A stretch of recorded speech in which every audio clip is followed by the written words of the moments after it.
Six-pack Lapadat. We got the king. Sir, you know what's crazy? I've been thinking. So back, I mean, obviously, we were podcasting way back in like when you were winning the world championships back in 2017 Yeah. in Belarus, and you were beating Taylor Atwood head to head, and I remember like way back then. And then you and Taylor had the rivalry 2019, all the way to like I remember 2023. You telling me you were in Group B of the World Championships, Group B, and some people didn't know, no, because powerlifting new people enter the sport all the time, and they didn't know. And I remember you telling me it ain't gonna be like this in the future. You're like, I'm just coming back into the classic, and I'm not gonna be in Group B, and people are gonna know who I am. And then you ended up obviously taking the world record in the 74s at Europeans and hitting an 800 kilo total, bumping it up to 815. And you started taking it for a ride, and everyone's like, holy shit. And people who already knew were like, yeah, yeah, that's Shell. He's back. That's the goat slayer. And of course, so you collecting more medals at the world championships, dropping back down, and even not only the ride there, but even your ride. How unique is this for an inspirational story? That the first Sheffield you're there as a coach, the second Sheffield you made it there as a reserve, the third Sheffield you won the whole tournament. Like how crazy is that? And there's Yeah. like it's wild, man. It's an inspirational story. Yeah. I just remember like telling you in 2023 and you're like, yeah. He's saying he's going to win, but is she actually going to win? All right. I thought I was going to win, but maybe not in the 66. But if I was lifting it at the 24 Sheffield, I would probably win that as well. So it's crazy. What a ride. Well, first off, I just did a podcast with Perk yesterday. I'm gonna drop it tomorrow. But he was like, damn, was Shell playing chess on me when he freaking bumped up that 74 world record and then dropped down to 66 on me. He's like, that's a chess move right there. That's a wily veteran chess move. He's like, that hurt. That took some steam. Um, but let's talk about the experience. Like, first off, when you were at the very first Sheffield as a coach, what was your impression of Sheffield? Your initial impression? Because you were around like way back in the day in powerlifting. You'd seen when you were there before the classic came around and took off. Then you saw the big jump that we had when classic came around and classic worlds, like the whole classic side started really developing. Then you saw Sheffield come around and you seen that big boost. So when you were there as a coach, what was your impression initially of Sheffield?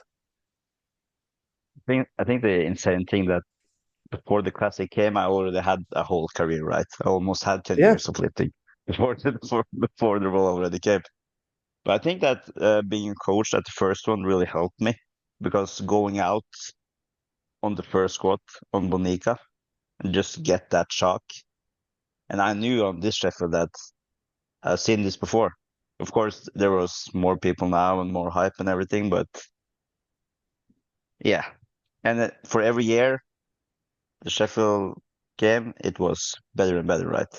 Yeah. The production was better, everything was better, right? So just by being there for the first time and just seeing how crazy it is, like you have never seen anything like it in World Games, Worlds. This was something new, and it will only get better from here. Mm. And when you showed up as a reserve last year, so here's the thing. Some people don't know how to take it when they get the reserve. And to an extent, like you got to have belief in yourself, etc., and ego, but you don't want it to get in the way of yourself. You were literally, you very few people, if anyone's got a resume like you do in powerlifting, that's currently around anyways. And you show up as a reserve. What would you tell people if they get and you experienced Sheffield as a reserve? You got flown in. You're in the hotel.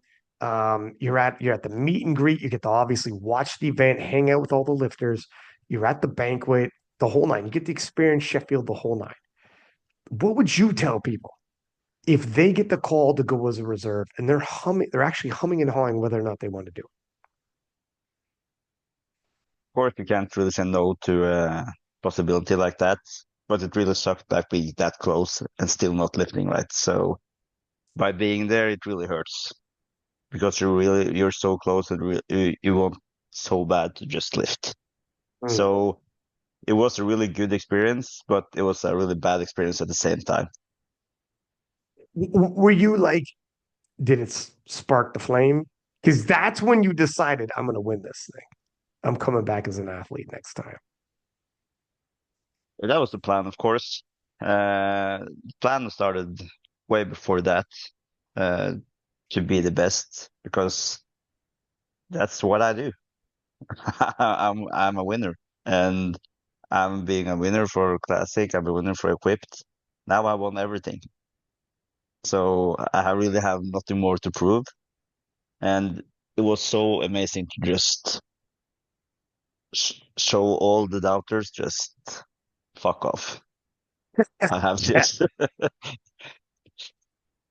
Yeah, it must be. I mean, you silenced a lot of people.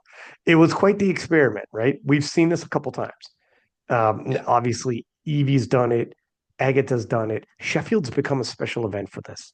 You wonder, like, how many times are we going to see this? Somebody changes weight classes and like how you like me now. I love it. I love the big announcements where people are like, oh, did you hear what so and so announced when Agatha did it? When Evie got the drop on everybody, surprised everyone. Now it's like pulling an Evie because she was the first. And yeah, it was a phenomenal experience. We'll dive a little more into that. But before we do, so who do you think at this moment is the pound for pound king? Still think still think it's Perk because it's so far away over everyone else. So you just need some more years to get some more titles, and you probably will. Uh, but I think it's Perk by far. Here's here's what I would say. Here's where you have an argument. And if I were you, this is the narrative I would pitch. So Perk has all three formulas, the major formulas: Wilks, GL points, and dots. Wilks people don't use too much often, but there's a legacy piece there.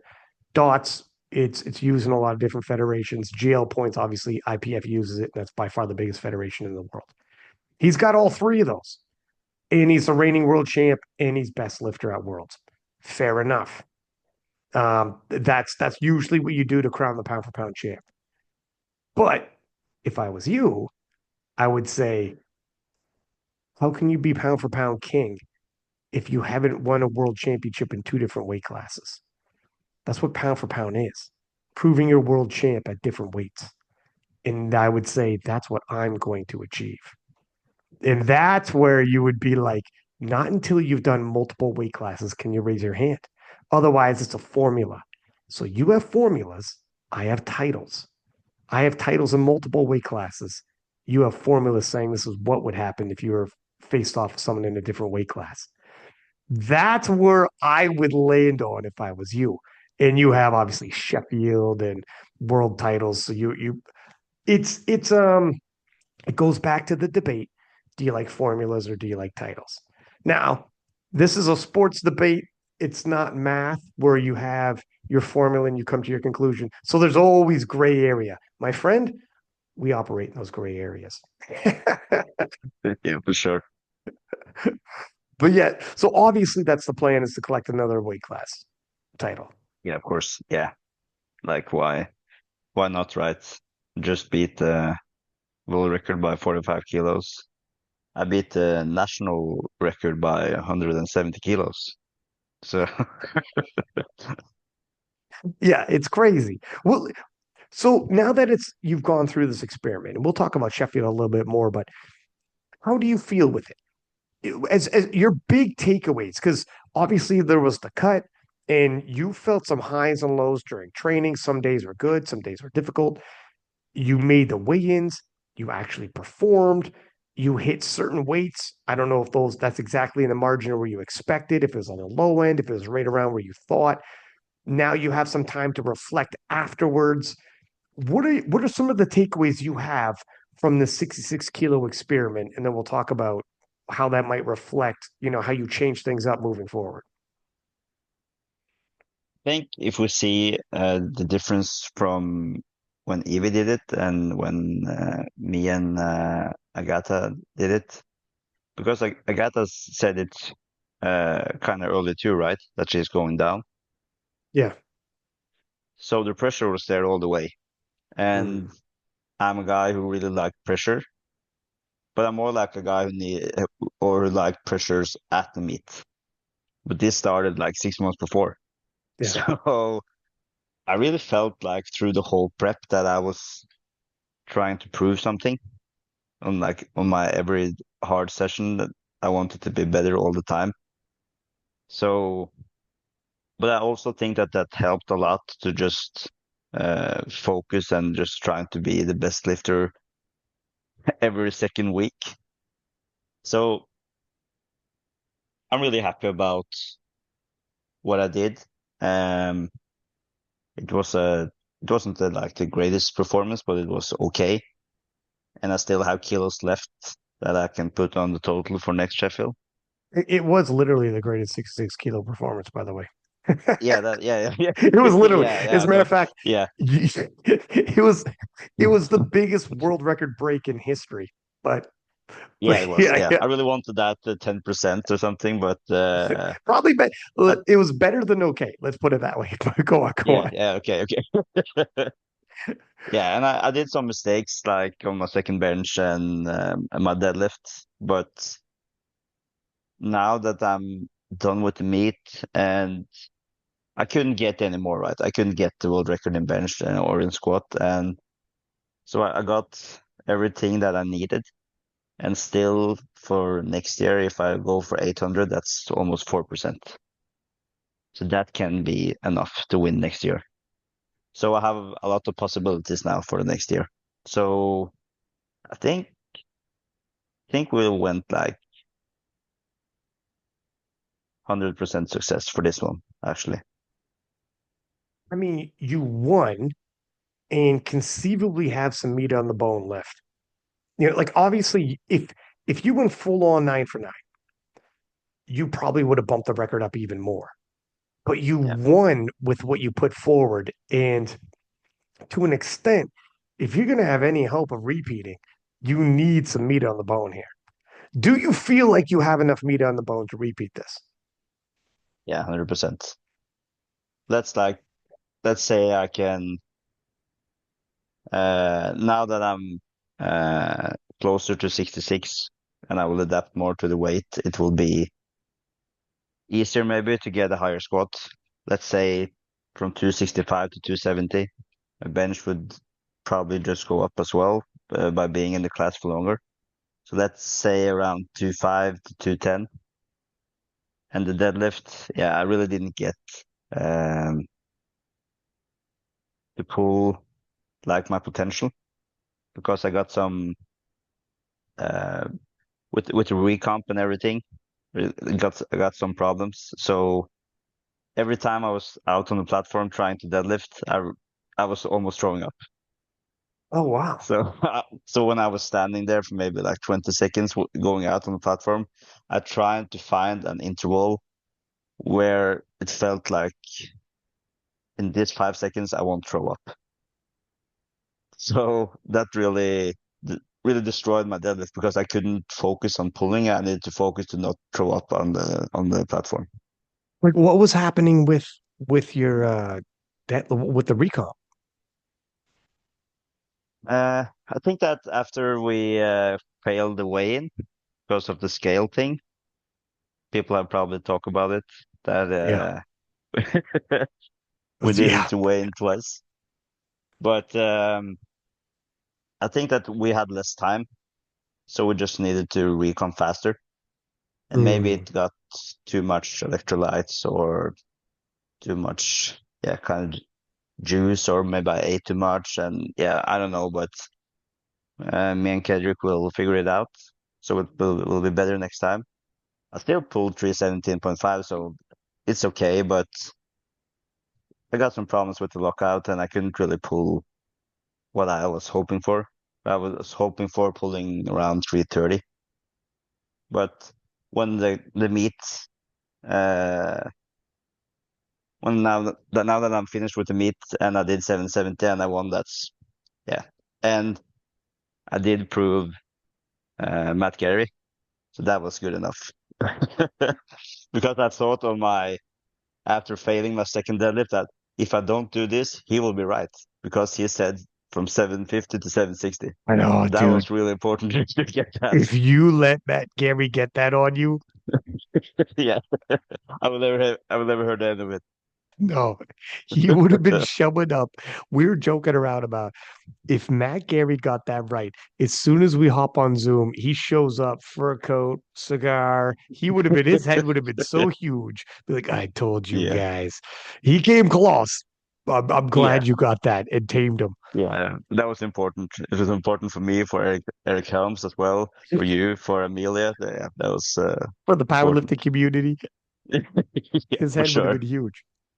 Yeah, And was it a difficult cut?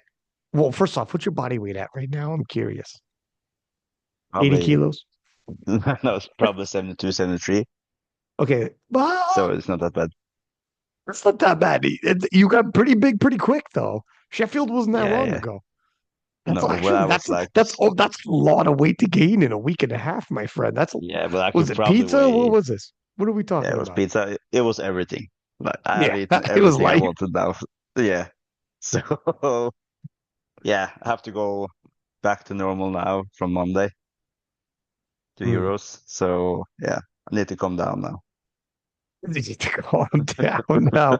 Well, first off, you were jacked as shit. Those double bicep poses you did in the studio, it's your profile for Instagram. Dude, you were Yeah. incredibly jacked at 66. But so you're doing Euros Yeah. and you're doing Euros as a 66. No, 74. Okay. Yeah, I was I gonna will say, not do. Yeah, I will not do many meets in 66. I will do the most important meets. yeah, I think that being in the 66 the whole year for me will not work with the family life. It will yeah. be too hard. And you really don't need to. No, let's see at Euros, but it will be a good challenge as well when I lift against people that are 7, 8 kilos heavier than me. Yeah.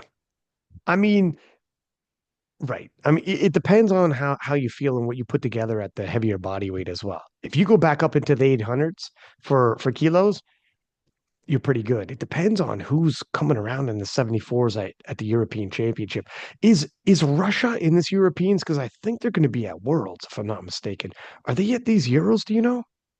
I don't think so. I didn't see them at the Okay. nominations, so they will probably not Okay. be here. So hopefully that rolls. Yeah, we'll see. Because I know Ilya in the 74s in Russia he's going to be over into the 800s by the time Worlds rolls around. He's a young guy, and Yeah. Perk was talking about him. But yeah, it's good to get platform experience. So it was it always the plan to do Euros? Yeah, I think so. Like this year, I just want to try to win everything. Like to take a Mhm. golden slam, as they call it in the Yeah, tennis. yeah. So then I need Euros as well. And I really like competing. So I just, and it's not that important to win Euros, but it will still be cool to do it. If you could do it, holy smokes! If you win Sheffield Euros, Worlds, and then World Games is around the corner as well. Frig, that's the thing is you qualified World Games as a 74, right? Yeah, Now, did you hear Perk is not going? yeah. So So it'll be me against Russ. it'll be you against Russ. That is going to be an absolutely phenomenal showdown. Yeah, I need that fight. I really want that fight. So that's the thing I will think most about for this half a year, I think. Mhm. I mean, in terms of showdowns, you found yourself into some big ones, huh? You've gone against you've gone against Perk, you've gone against Taylor. Now you're going head to head with Russ. Obviously, Sheffield, you went against all of them, like all the world champions. But like, you've ended up in some major showdowns in your day. Yeah. You've. This is what happens when you stick around long enough, though. And a lot of people can't stick around this long. Are you changing anything in terms of how you got the body weight off? Have you modified some of that looking back, being like, look at I'm no longer doing this, and I'm going to start doing something else. I think I would change a little things about the diet. Like, for example, I drank some of my calories. I had to stop doing that Yeah, just because yeah, I think I just did it because I was used to it. Like I was eating this and drinking this every breakfast. But when you have 1300 calories, if you use 200 calories or 300 calories on liquid, dude. that's just stupid. That's almost like yeah, Okay, first off, there are a couple things I got to digest here. No pun intended. 1,300 calories is very low. That yeah. is very super duper low. How do you feel on 13? Well, obviously you feel pretty freaking strong, but how do you feel day to day? Because you also do an incredible amount of steps, tons of weightlifting. How's 1,300 calories? You feel like you got energy or? No, not really. I was really tired all the time. But that was more the family situation. Uh, just like having my first job and having some problems with my oldest daughter. Like I can use 45 minutes just to get her out of the house in the morning, Mm. and that and we're ready, but still it will take 45 minutes just to take her shoes on. So yeah, there's some problems at home that makes it a little more difficult when you're not eating as well. And I think that was like the most more of the biggest problem. If I was just living alone, didn't have to think about anyone else, it would probably be quite easy. So that made the whole experience through this, and that I got my second kid as well. That is now 6 months. It's yeah, that was tougher than I thought. So it wasn't the best plan to have a kid in this prep, but it went okay either way. Dude, there was a time when it would take you to 45 minutes to get your shoes on when your hips are screaming. Yeah, that's true. That's so, true. so it's Times are still changing. progress. Yeah, Yeah, it's progress. It's it's progress. still progress. But 100% Evie Corrigan actually is somebody that, wait a minute, Evie gets trained by Kedrick as well, right? Yeah, the nutrition, yeah. You should talk to Evie about foods. Yes, you only have 1,300 calories. No way you should be drinking a freaking any of them. Here's some cheat codes for you, my friend. Stevia will save your life.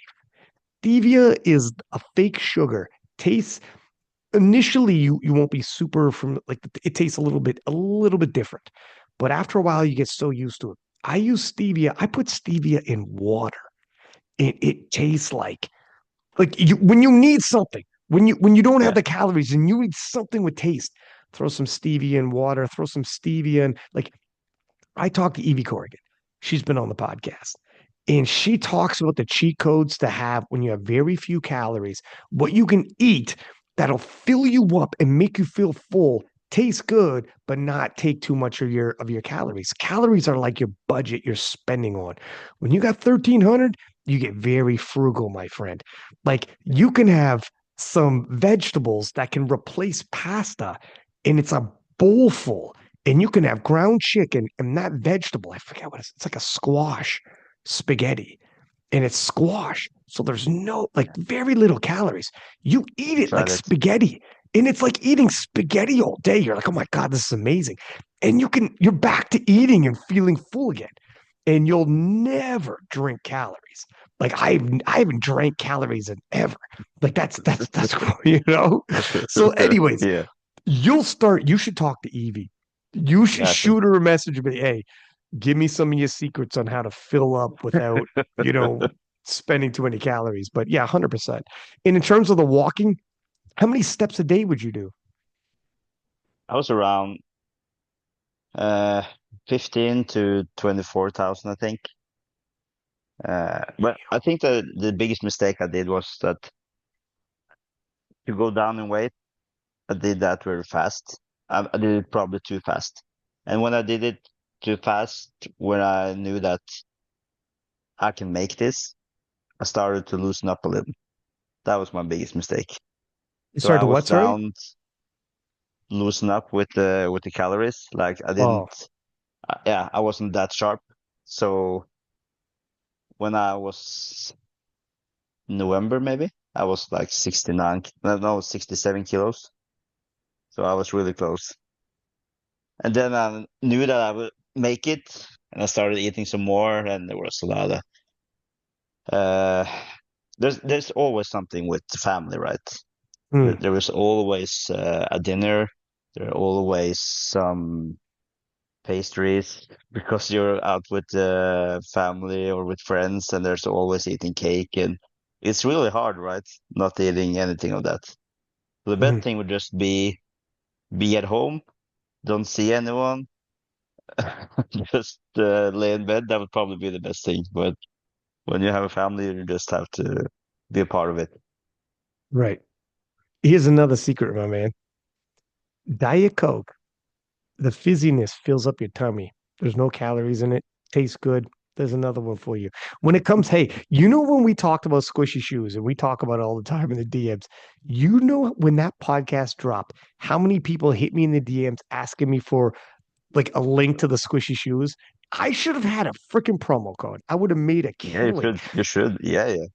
Dude, the squishy shoes are real though. Like it'll save your hips, save your knees, your lower back, because you don't realize how bad when you have to do like 15,000 to 20,000 steps in your weightlifting, you will absolutely murder your hips and lower back if you don't have squishy shoes. Even in the house, I have slippers called recovery slides, and they are so squishy, it's like walking on clouds. And I have never been better for my lower back, hips, the whole nine. It'll save you, man. Did you got squishy shoes, right? Yeah, I saw the link that you gave, but there wasn't a link for like having it outside the work shoes because you're also working at a place that you need steel shoes or So yeah, I am. What I got is at my work, you could slip over the steel toe with like a rubber. They actually have um steel toe slip-ons over whatever shoe you want. So you yeah, got to okay. double up, but that's what you need Yeah. to do. And Yeah, my that's what I man, need. game changer. Yeah. Yeah. Look into that as a second piece because people tell me, why do you always wear those steel toe slip-ons? Why don't you just buy steel toes? I'm like, dog, I gotta watch my lower back, Playboy. Are you looking them up right now? you Yeah. you like What is it put this called? on the to-do list? Yeah. So what is it called? How should I search for it? Or you can give him a link on it? I can for sure try to get you a link. At my work, we have Yeah. them anyways, but it's like a rubber. It literally is like a rubber that slides over your shoe, so it's waterproof, first off, and Yeah. it just has a steel cap over the toe. And it comes in all different sizes, just like you'd expect. And it's so easy. I'll even send you a picture and I'll find these links and I'll send Yeah, it to do you. that. Do So that. you Yeah, buy do the that. squishy, you buy the squishy soled shoe, and then you get the steel toe, and it can slip on and off. So you can use the same shoes. I got man, you know how many I got like four pairs of these squishy because I walk the shit out of them. They die so quickly. Those squishy soles get worn down, and I pitch them and I get more. They're not expensive. It is what it is, dude. Even when I was wearing my three-piece suit at Sheffield, and those shoes I got that look nice, those are squishy soled shoes, my man. They come now fancy. Like people, there's like fancy pairs, like dress shoe style. There's work ones. Anyways, man, dog, I'm getting a promo code. This is crazy. I know Yeah, people are yeah, listening yeah. to this, especially power lifters. If you got any kind of lower back issues or hip issues, you have to have them. But I think my hip has been really good through this prep. The only thing when I was maybe trying too hard, like when I was walking 25, 27,000 steps just to get my weight faster down. That was probably the biggest problem. Then I then I got sore hips, Yeah. but then I just took it calm for some days and it was okay. So my hips is really not a problem anymore, but still when I will be doing this for a while, I will still need it. It so the way that steps beat your body up, people don't take for granted because it's walking. So you Yeah. honestly think it's like how badly could it beat up your body?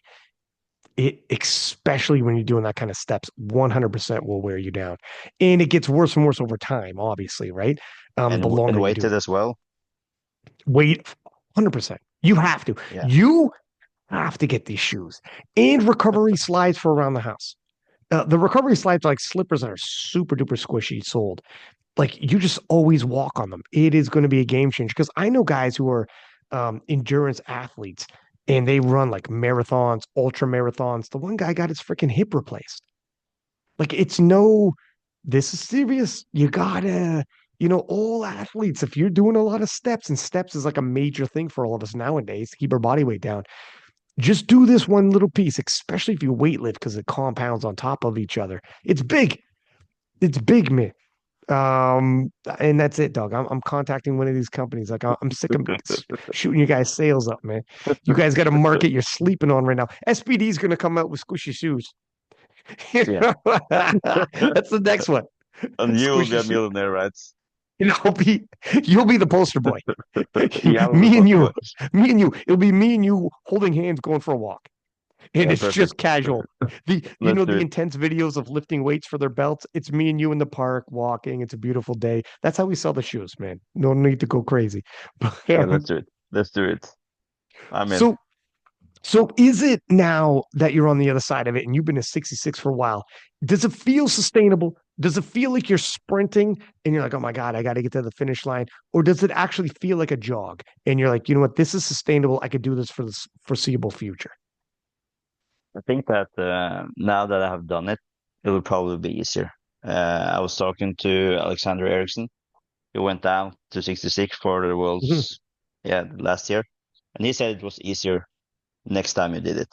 And we will probably eat more calories as well, because I think that if I'm closer to 1600, 1700, I think I will still lose weight, but I will still eat that much calories that I don't need to weigh my dinner, for example. That we can just come home and eat and we don't have to focus on that. I think my wife really wants that to just like, Dog, I still weigh my dinner. I don't know, man. Weighing dinner is not a big deal for me. If I don't let me tell you, you might be different. If I don't weigh that freaking dinner, I'm telling you that thing's gonna get a little bit bigger every time, and then eventually, 3 months later, I am way out of pocket, and I didn't even realize. yeah. It's But like when you have two screaming kids and you have to run out with the dog and yeah, it gets crazy sometimes. So just have one less thing to focus on and mm, on every other meal I can just focus 100% and then we can just eat a normal dinner. I think that my wife needs that. And that's mm, okay. That's no problem really. So I think also with if we have higher calories, it will be easier to not like fuck up with eating, yeah, pastries when you're out with family or yeah, you have a dog, little more calories to spare. yeah, yeah. And like, so does the weighted vest burn a lot more calories, do you think? Because here's the thing, there's a risk reward ratio of it'll burn more calories, but is it more rough on the body when you're stepping and worth it? I'm not sure. This is a question I would have though. It like now that you reflect back and you're thinking, frick, does that rough up my hips? Does that rough me up? Is it worth it? Do I burn a lot more calories by wearing it? I don't know. Maybe yes, maybe no. Yeah, Kendrick said so, and when he said use 12 kilos, and I think that this isn't fast enough, so I put on 24. Jesus. And he said walk 5,000 steps, and I walked 15,000 steps with that. Wow. Then I get some hip problems, but yeah, I just wanted it so bad. So yeah, you Right. learn all the way. Yeah. And I don't know how much of an option it is in terms of availability, but like swimming is zero impact, obviously. But you don't know you won't always have access to a pool. The thing with like if you have a treadmill in your house and you got kids, you could be there watching the kids and still doing the treadmill. You can't just Yeah. leave to go to a freaking pool that often, right? It's not that Oh, easy. that is true. And it's not that easy going on a treadmill as well because my oldest daughter want to be go on it as well, and she Mm, don't walk. She doesn't walk that well, so I just have to walk on 1 kilometer an hour and just walk with her, and so and I'm just trying to like look at TV, so I could just have my walks in, and then my other kid is starting screaming, so I just have to go out the treadmill, help her go up again, and yeah, it's been kids a mess. This whole thing has been a real mess. aren't kids just terrible? Aren't they just Yeah, terrible? they are. They are. Yeah, they But I think friggin' that I the fun thing now will be to see how Perkins will do having a kid. Because he has mm, been a guy who the only thing he needed to think about is just lifting. Only thing. Now he gets a kid. Things will be completely different. Will he be that good after 1 year with this? Let's see. will impact, huh? Yeah, it will impact for sure. Yeah, it'll be interesting. Here's another thing I'm going to throw out. What if have you considered also switching things up from having walking on the treadmill as well as the bike? Having a bike to alleviate the hips, alleviate, but you're still burning calories and you can go back and forth, not one or the other. But moving forward, it might be another way of like switching things up so the impact gets spread out and it's a little. Have you thought about that maybe? I haven't talked to Kedrick about it.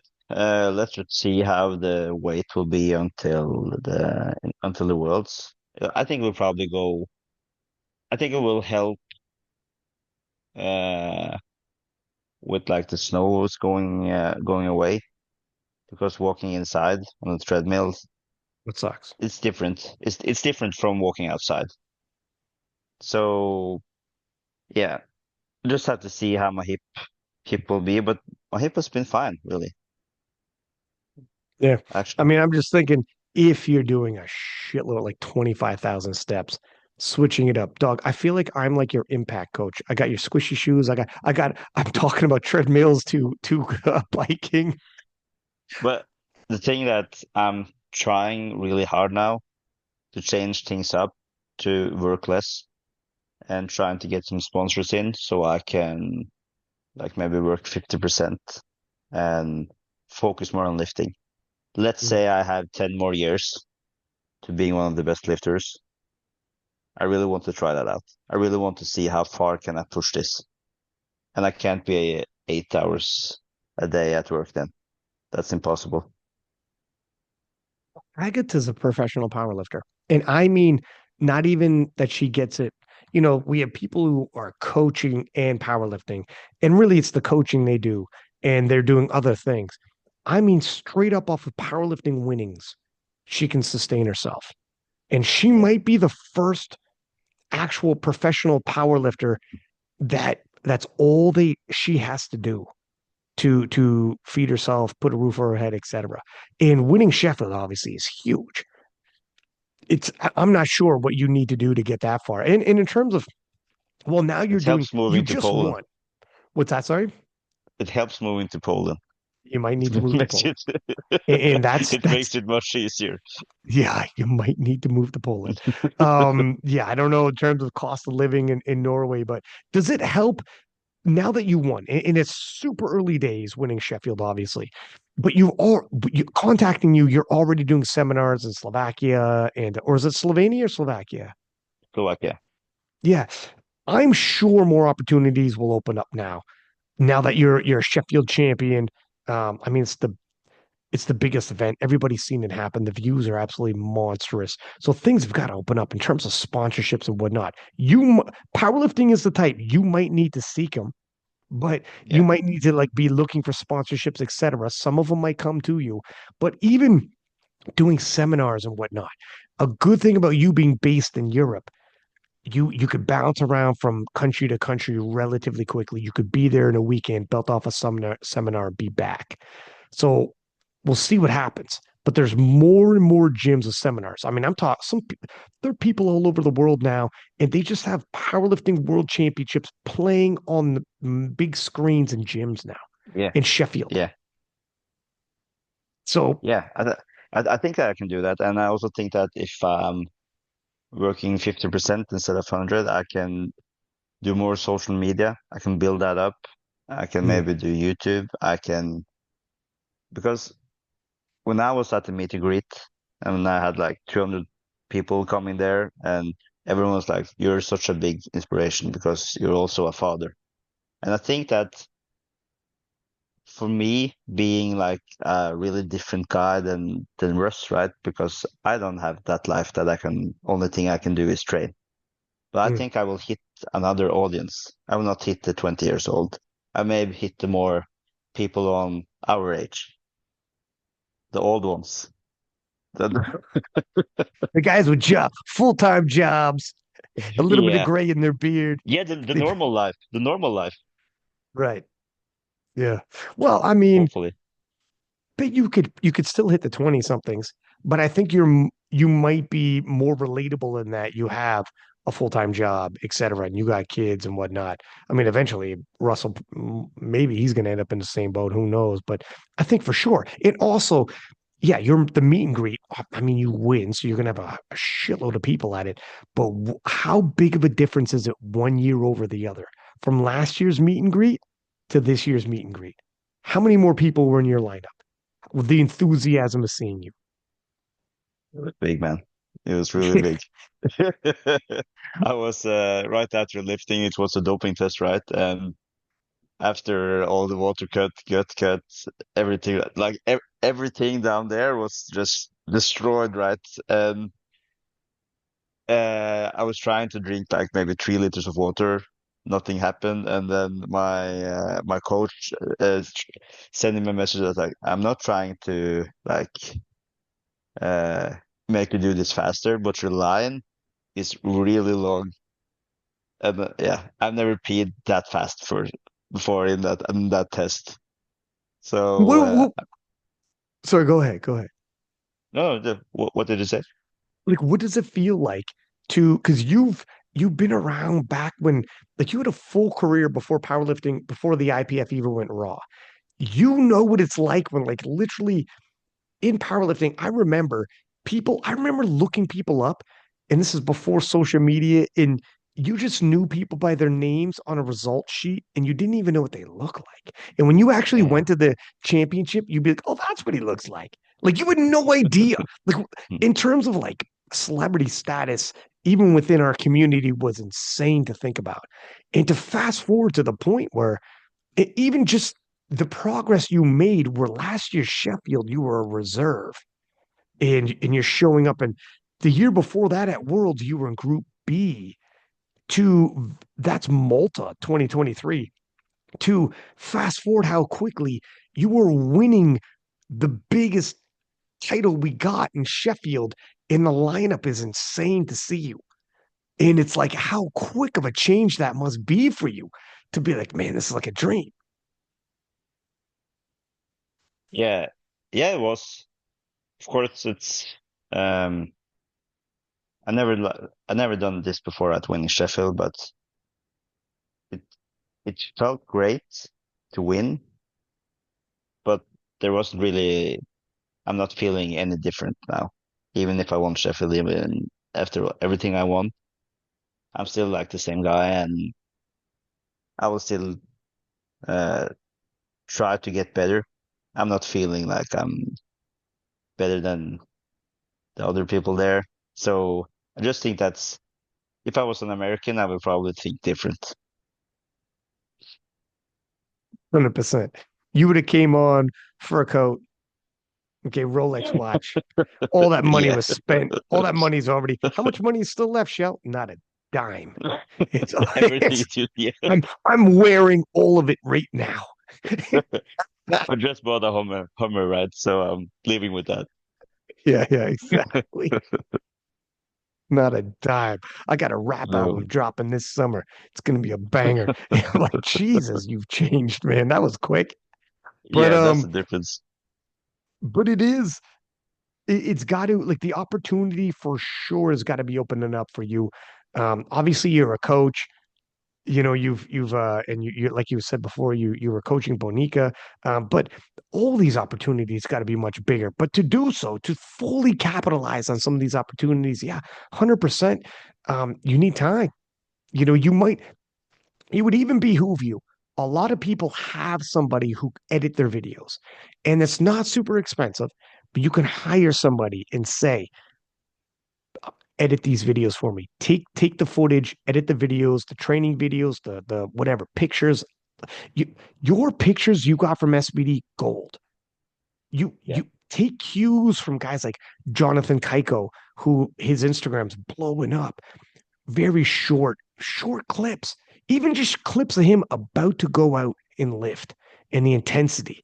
And then just the right song in the background, very brief caption, boom, drop it. It doesn't take as much as you think. It doesn't take as much as you think. And the people that can do these for you, it doesn't take as much money as you think. This isn't a full-time staff person.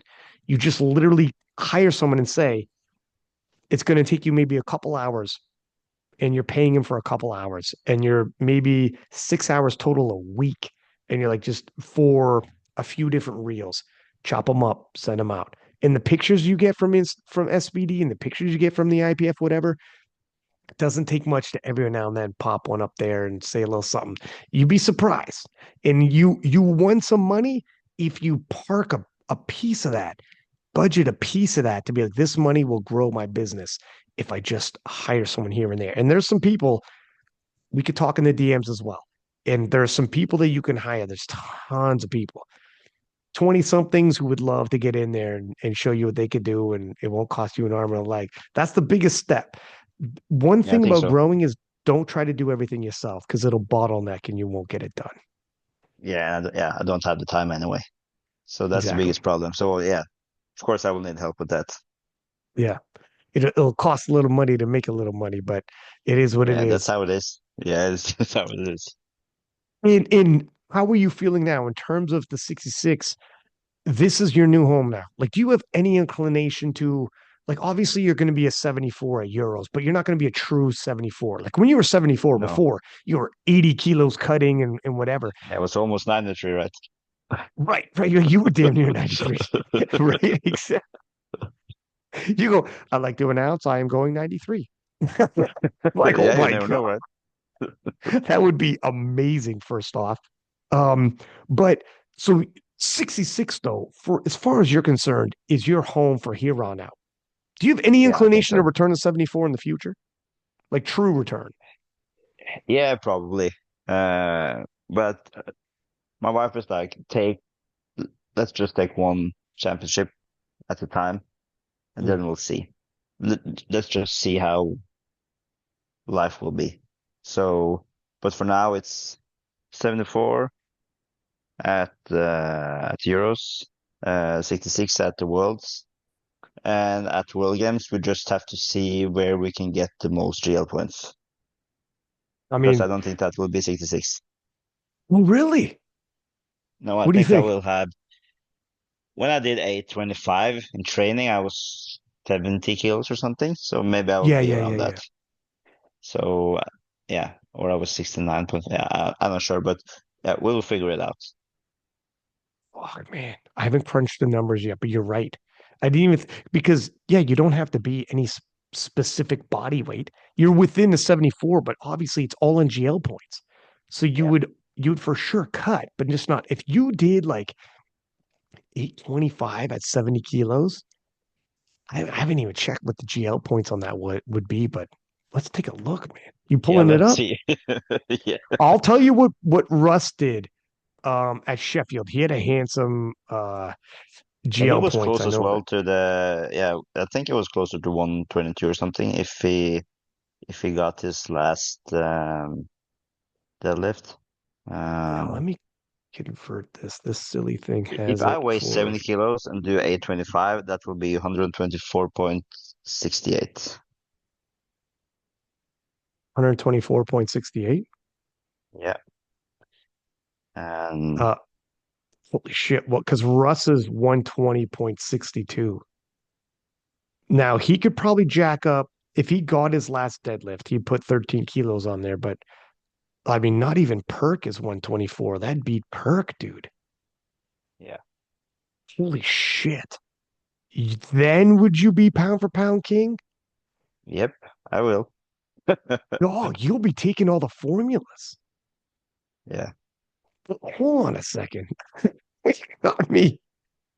Now, now you got But me. that's possible, right? And I had one guy who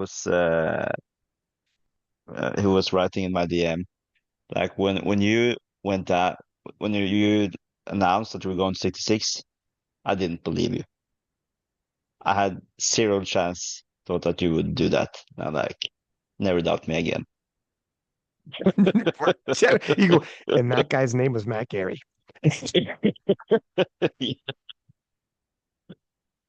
And I said, never doubt me again. Yeah, never doubt me again.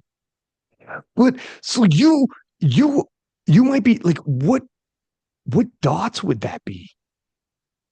Dude, are you just gonna take That's all of them? is that is that is not that good. Oh, that was for because I saw that Perk if let's see, 70 kilos, 25. That's 619 dots. 619? Yeah, Dude, that beats Perk. Perk was at 610 at Sheffield. Dude, you're gonna take yeah, all of them again. You're going to be the pound for pound king. yeah.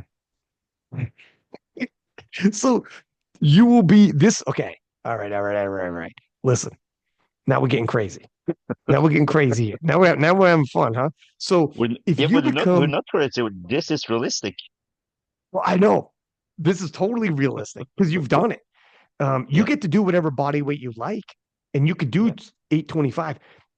So if you win two world titles, two different weight classes, you win Sheffield, you win World Games, and you take all of the formulas. That is more dominant than even Taylor in his prime. That's more dominant than Perk right now. Like that is the peak of the peak. yeah. Like that's rap, man. That talk about a crazy year. I was talking to Perk and I was saying how difficult it would be to decide who is the best lifter of 2025 if he took best lifter at Worlds, won Worlds, and he was also at World Games, and if he took World Games. But he's not going to be at World Games. You're going to be at World Games. And honestly, with the numbers you're putting out, it might not have mattered if he does show up to World Games. These numbers beat his best formula numbers, but it's all conjecture now, and it doesn't really matter.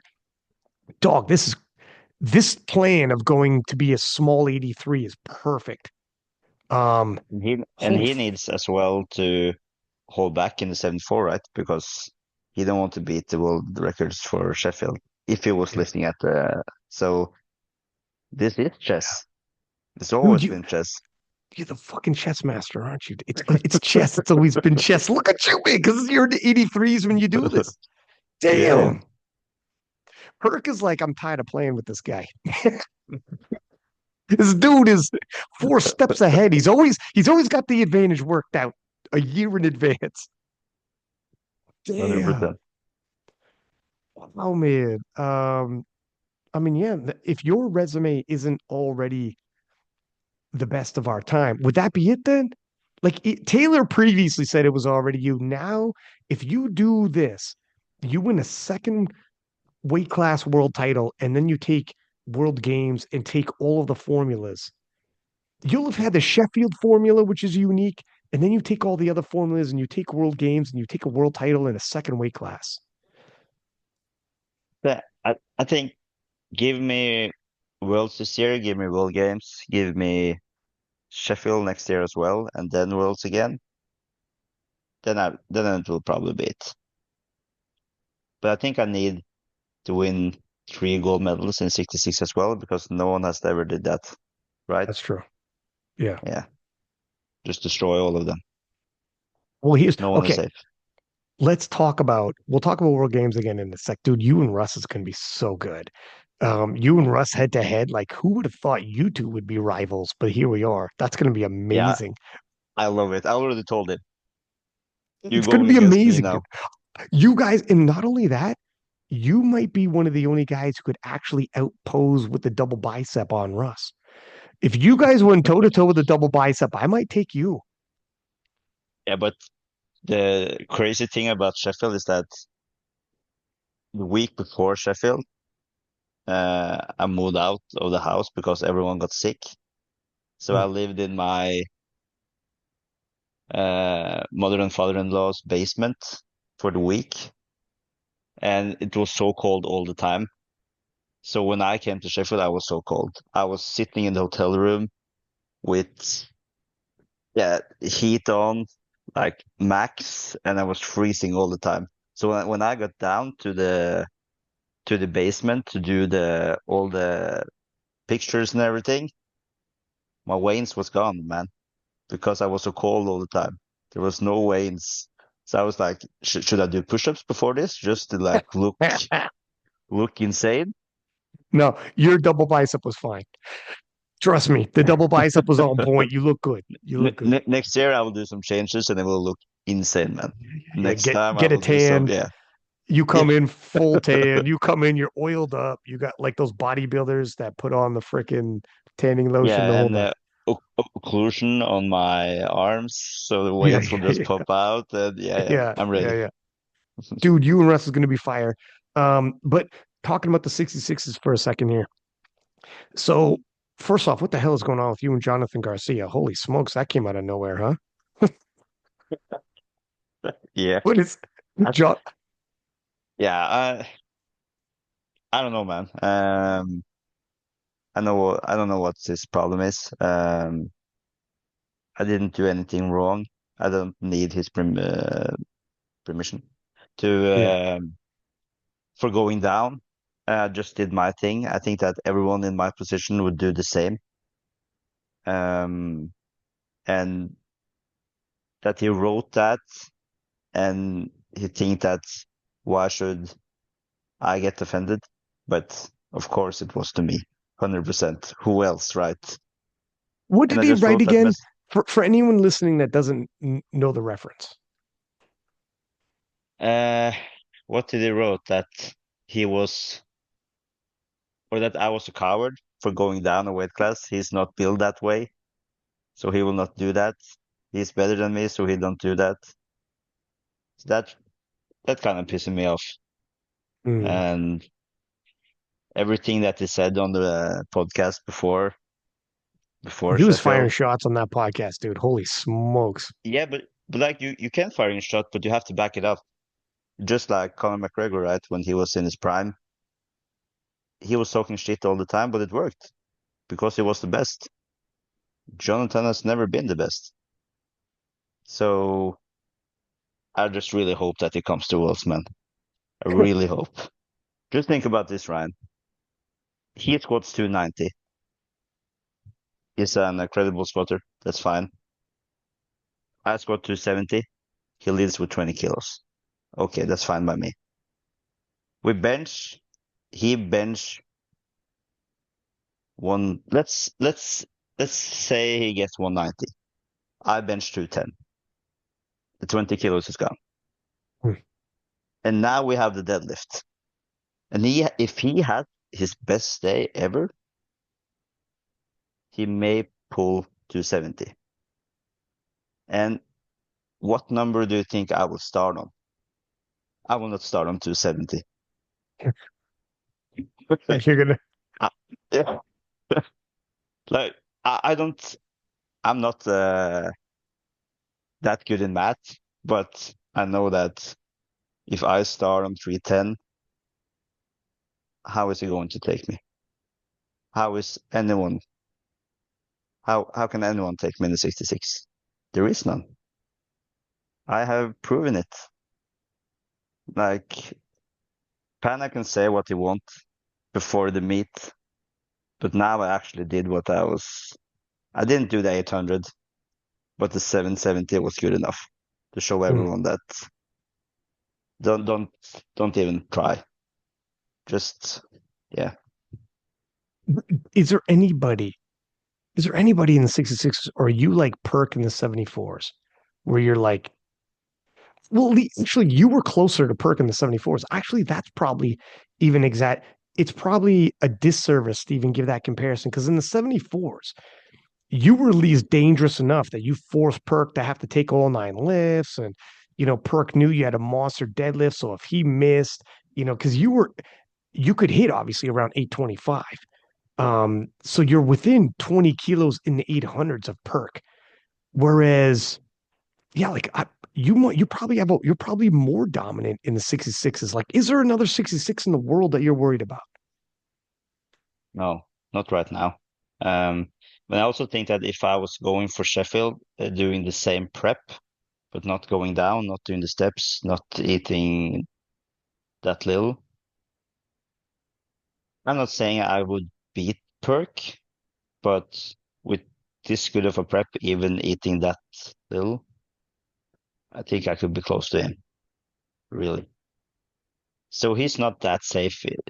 People say he's that dominant in the 74, but he isn't. He did 851, is it 2 years ago now or something? And now we did 843. His squats is incredible. And yeah, no one can take that. But we have two other exercises, right? And I'm pretty good at those. So yeah, I don't know, man. People are saying I'm running away from Perk, but I really don't. But I really hope that we can meet in some years. And I'm not sure that he will win. People who would say that you're running from Perk, it's insane when you just won Sheffield. You're about to pick up, you know, you're a heavy favorite. So I won't say you're about to pick up a world title. Be respectful enough to say you would at least be a heavy favorite, right? Yeah, Um, yeah. but you could say that, but I'll like you should because you're the athlete. But and then what the numbers you crunch for world games, like, is it totally realistic? So anyone saying running from Perk, it'd be like you would have been crazy not to do this. Like this is so obviously the pathway to go. It's like saying Agatha shouldn't be doing what she's doing when Agatha has a potential of maybe winning 3 world titles in 3 weight classes. No one's ever done that. And no one may ever do that again after she does it. If she does it, like she's still got to beat Amanda in the last one. But winning 2 Sheffields back to back, like these are what you and Agatha are doing might never be replicated. So when people say, like, believe me, anyone saying like, well, he's running from Perk, it's like history is going to talk a lot differently. Nobody's good. History is going to look back. I mean, you're still the same guy who went toe to toe with Taylor, toe to toe with Perk. You're going to go toe to, you've gone toe to toe with a lot of people. This isn't, it's kind of a, let me also say, in terms of Jonathan, I think he came on the podcast looking to fire shots to get some things going, and it worked. When I got the Sheffield people like, oh my God, that he was firing some crazy shots. And he was showing up at Sheffield as an alternate, and he was a very talked about alternate. It was a successful in terms of a PR campaign, it worked. And if he got put in, people would have been talking. And we're still talking about him right now. So I think it worked. Like, I think he's trying to get spicy on purpose because previously he wasn't as spicy. And now he's like, you know what? Here's another thing. I think to an extent, Jonathan, him and Penna both had the exact same total at Worlds. And I think, and they took both him and Penna, but Penna went first. And I think he told himself, if I'm going to be the guy who gets picked first over Penna, I got to start being more out there. I got to be, you can't replicate Penna. Penna's popularity is insane, but he's like, I gotta make people talk. I got to make people say, oh, I got to see this happen. So if he interjects himself like this, and you guys are talking about a freaking boxing match or whatever I thought I saw or whatever, if things get like talked about like that, if an opportunity arises, people like, oh, throw Garcia in. Let me see Shell and Garcia go toe to toe now. Let's see. And it might actually work. And he might be like, look, I'm getting tired of getting passed up. All the power, man. Whatever. You gotta play with what you have. I'm not sure. What do you think? I think that it's of course you can like be a little salty. You can say what you want, right? But saying things like because I'm in weight, that is a loser mentality, man. Because that's what it's all about. That's what it's all about. And like everyone is winning on that way. And if you're going 2.5 kilo over and not making it, then you're just stupid. Yeah, yeah. Okay, so you pause for a second and so I'll repeat what you said. When he was like, he actually was like, I want to ask that motherfucker if he feels like a world champion because he didn't beat me, he didn't beat Pana because they all tied and he won on body weight. To your point, you pull last, you will never pull more to out total them. You always pull the exact same to tie them and win on body weight. But again, I think Jonathan knows that and he's getting spicy. And he's like, I think he's playing. I know you're probably like, man, fuck that. But at the same time, I think it worked a little bit. I think that if he comes to Worlds, he will not pull last, that's for sure. He's like, full fat. And it will not be a draw as well. It will just matter how much I will pull over him for the total. You're like, hey, don't worry, it ain't gonna be a draw moving forward. Don't worry. 100%. Not even close, man. Not even I'll, close. I'll make it conclusive. It won't be Yeah. controversial. Don't worry about that. Um, how about this? I was talking to Penna afterwards. So Penna leading into this did a meet in like I forget where the location was, but it's somewhere in December. And he was same body weight that he walks around at, but he didn't do the water cut. And he did 8:30 or sorry, 7:30. And he thought 8:30, holy shit. No, he did 7. Can you That's imagine? that's Can you that's a bad water cut, imagine? man. That's a bad water cut. You need to Yeah. reassess how you're cutting water. um, God damn. Okay. Anyways, he did 7:30, and he was thinking that maybe like 7:40 would have been capable.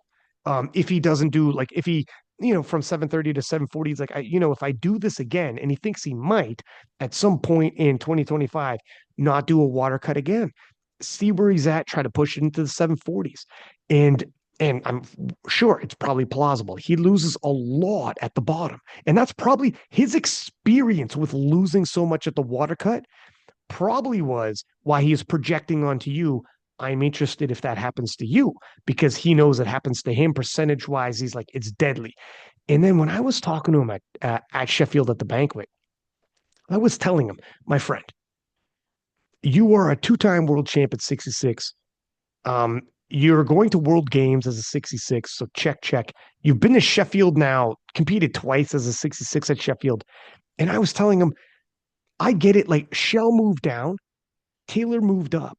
Russ is going to move up. There's more than you've been a 66 forever. I told him, why not attempt if you put on that many kilos onto your total? I think his best total at 66 was like 713.5. And he shot up to 730 just by not cutting water. Same body weight, same body weight. I'm like, why don't you fill out the 77 and cut the 74 and just see what happens? And he was humming and hawing about it. And I understand because he's been a 66 for so long. You might even feel ways about this because you were for so long a 74 and you might know what it feels like. And then if you move a weight class, people, oh, you're running from Perk. And people will tell him you're running from Shell. And people, there'll always be somebody you're running from. Russ, who was a dominant, everything he's done at 83, people are going to say you're running from Joey B. Like it's just no matter what, people are going to say shit. But if you look at the numbers and everything he's already done at 66, what do you think about like what would you think he should do? So Pana, this is to you. Let's fucking go at Euros. in the 74. That's what Oh, I have to that's say. bad idea. Yeah, why not? Oh, Like, if he thinks he can beat me, go for it. it's a really good idea. Yeah. He can win easy in the 66, or he can come try and beat me in the 74. I'm all in. I have nothing to lose. He can weigh 80 kilos. I don't give a shit. I would be very interested if Pana just pulls off the because he is for a 66, he's tall, super diced. I mean, he's maxed out, like, and I think it's hampering him at this point. Just stop cutting. Let's see what Yeah, happens. yeah, yeah. It's true. And if you go 74 and you don't fill it out, and Penna goes 74, and I don't know if he'll fill it out by then. I don't know if he has time. When is Euros again? 5 weeks or something, and middle of March. I gotta drop this podcast and Yeah, make sure he gets it. yeah. Just send him a DM that I invite him up to the 74, and I said I will just beat him as hell and just see if he get motivated. That's what I want to see. I want to see the eye of the tiger. I want to see him go crazy. Yeah, yeah. I want to see that. Honestly, I think you should go 74 anyways. Hopefully this lures him into the 74s. And actually, the only if he's worried about because people think about that. People are like, but I don't want people saying I'm running. It's like, no, you're not running. You're meeting him there. You're meeting him there. Yeah, yeah, yeah. People do what they want. They're Yeah, grown up. exactly. They're grown men. They can do what they want. Just It- meet the challenge. Just try. It yeah, really doesn't matter. What does he have? Euro titles, or yeah, yeah. After a while, you got to tell yourself, I got enough world titles, European titles, and I've done enough. I don't have to worry about this shit. I just got to like whatever I want to do, whatever challenges I want, just go. yeah. Go Who do do it. you want to beat, right? Do you want Yeah. to beat me, or you want to beat, I don't know, other guy in the 66? Like, I want to beat everyone. I want to beat Russ. I want to beat Pana. I want to beat Kasum-san, Taylor, Perk. I want to beat everyone. Mm. So yeah, I have already did that, but yeah, Yeah, yeah. Well, I face to was about to face. say you forward again, make another round. Yeah, yeah, Um, yeah, 100%. I think people need to start people are gonna eventually as you age, you start finding the weight class, or your weight class will change on you. Like you just get too muscular and you get pushed out. Do you wish that you would have done this sooner? The 66? yeah, for sure. Um, but I really didn't think that it was possible, right? When I was 83, I didn't think I could be 74, and I was 83 for over 10 years, and I was That's 74 crazy. for almost 10 years. Now I should just be 66 for the next 10 years. It's crazy to think you were an 83 and now you're 66. Yeah, And you were I breaking was world 83 for a records as long an time. 80. You were breaking world records as an 83. Yeah, in the classic, I have now taken world records in 83, 74, and 66. So I yeah, wonder how many people have broken world records in three different weight classes on the men's side. I don't think there are any. I don't think so. I'm trying to think off the top of my head. That is a very unique. This is a very big year for you, sir. Yeah, it is. It is. And you're in the mix big time, and you are rewriting the record books. So, how is powerlifting right now in Norway with all of this going on? I know it's still early days, but I'm hoping it's on the rise, but it takes time, man. It takes time to build people up. mm, I think that maybe think that the mentality is kind of wrong because everyone wants to be a world champion after 1 year, mm, and you have guys like Elliot Sykes been doing this for what 2, 3 years, and he's at that incredible level. And you had the guy in the 83 who just went up to 93, the American too, the big bencher. You He know was who I 83 mean? and went to 93. Yeah. I'm He not gets sure. coached by David Wilson. Hmm. I'm not sure.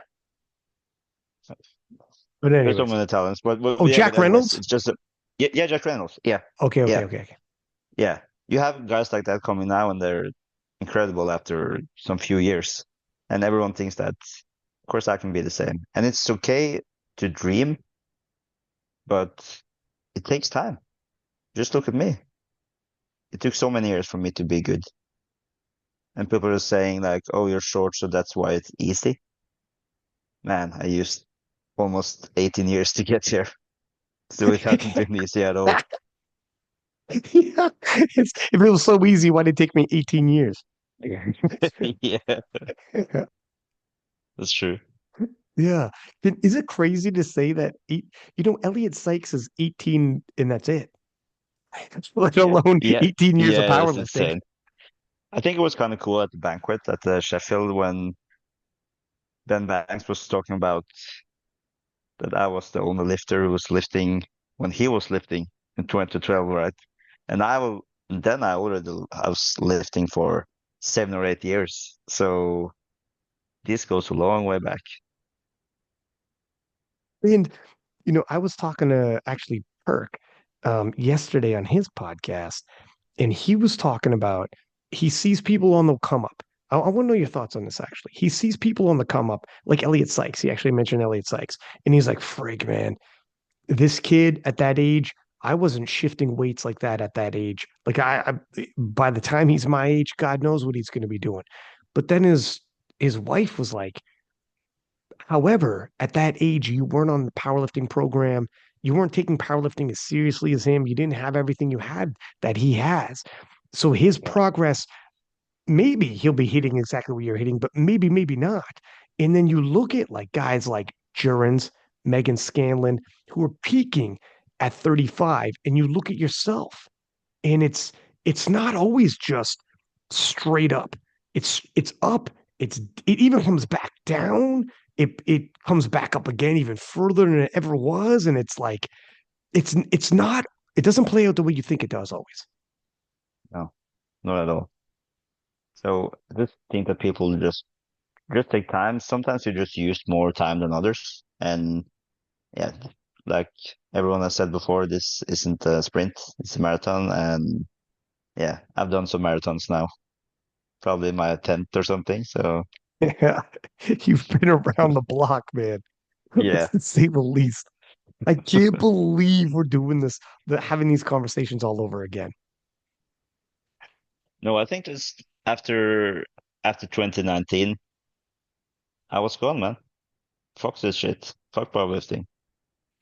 Now I'm back. I think it's hard to just take it in that I actually won, that I'm actually one of the best lifters now. Yeah, we did it. It was hard, but I think the thing that I'm most proud of is that even with all the pressure, I think that this will probably be the lifter who got the most pressure for 6 months, uh, and still doing that good because this was a lot of pressure. I just remember Perk having the pressure for Worlds, but he was leading with 50 kilos, right? And he was the best lifter. But just coming here and I didn't even know what that will feel like as a 66. No one did, right? So I'm really proud of just the weights we put in on the weigh-ins. I didn't know that if I could take those numbers, but it went fine. I didn't know, right? So yeah, this is just insane, man. It's so crazy that this is happening. Yeah. Like it was like yesterday we were in Malta and you were in Group B and you're like, I'm not going to be in Group B next year, man. You're like, You're like, sure, sure, yeah, yeah. You you will be a Group C, motherfucker. but I remember you're like, this cannot be the case next year. But it was so crazy how quickly things can change. Yeah. And people always look down to the youth, like the next big star that's going to emerge, who's going to take over next year. And you look down to the youth who's coming up. But very rarely do you realize it could be somebody coming back. And that's when Yeah, it's crazy. let's just say when we saw Kjell won that in Malta, he was so good, right? But after that year, he still hasn't beaten me. He still hasn't. Now he has done 800, but he lives in 83. Mm. So that every guy you thought that would be like untouchable, they ain't. It's hard. It's really hard to be on the top, be one of the best. This is yeah, this is wild. And when you approach this, because you've been around forever, does it feel like, some people talk about how like when you're 20, you got the world in front of you. And you're like they see someone like you and they're like, if he's 35 doing everything he's doing, I got 15 years then. Like I got for you can almost take things for granted. Whereas you at your age, you're like, I get a Sheffield uh alternate spot, I'm going. I'm gonna be in group B at Worlds, I'm going. I don't care. Even though you're you. You were a freaking multiple time world champion in and out of equipment, world games champion, and you got an alternate spot for Sheffield. And you're like, yeah, I'll go and I'll sit on the sidelines and watch. And I'm not saying no. I'm showing up. I'm not above that. You're multiple time world champion in and out of equipment, world games, and you're in group B. And you're like, yeah, I'm going. I'm gonna go. I don't care. I'm not above it. Like you know what I mean? You like but some people do think like that. Some people Yeah, yeah, are like, I'm not going unless, and I don't know. Is this maturity? Is this the way you've always been? Is this because at a certain point you're like, I don't know how many world games I got, how many worlds I got. I don't know how many Sheffields I got. I gotta seize the moment and show up. Who knows who I'm gonna rub elbows with or what's gonna happen? I'm showing up. I'm gonna show up while I can show up because it could all go away. In 2019, it could all go away. Something can happen yeah, and it's gone. yeah. I think that my mentality is really good. I think that I'm a guy that never actually gives up. I had some years in 2019, but I thought I was just through with the sport, and it looked so unrealistic to be at that level as Taylor was back then. But look now, Taylor is doing good again, but we don't know how good. We don't know if we can beat Joe Bornstein. We don't know if we can get back lifting at left internationally again. We never know, right? That's a good thing coming from Norway that I can do almost what I want, right? Because there isn't anyone in the 7'4", 83, 66 that can beat me. So I don't need to lift at nationals to come to Worlds. I can come to Worlds for every year for the next 25 years.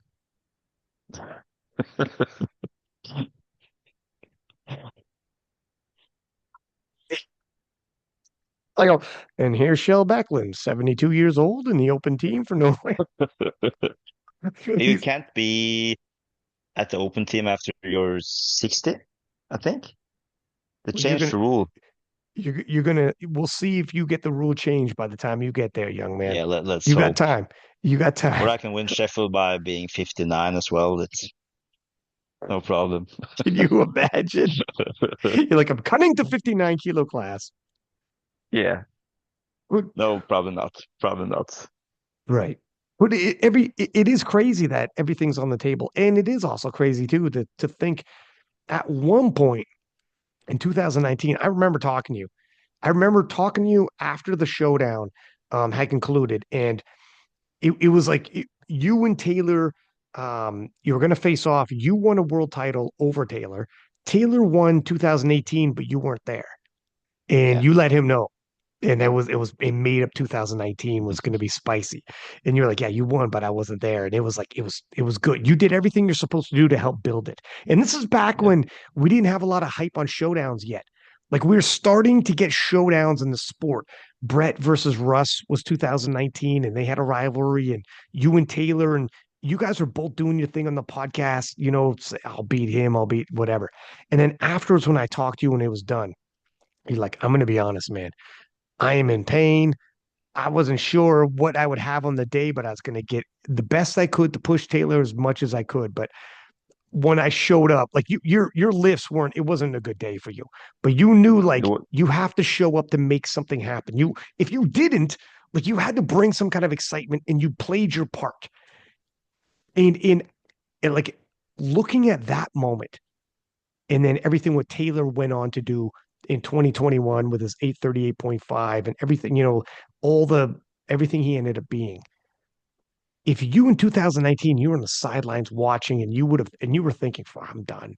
I'm in so much pain. I remember doing a podcast not long after that, and you were explaining you would be hours in bed, like you were like in tons of pain, and that was a wrap.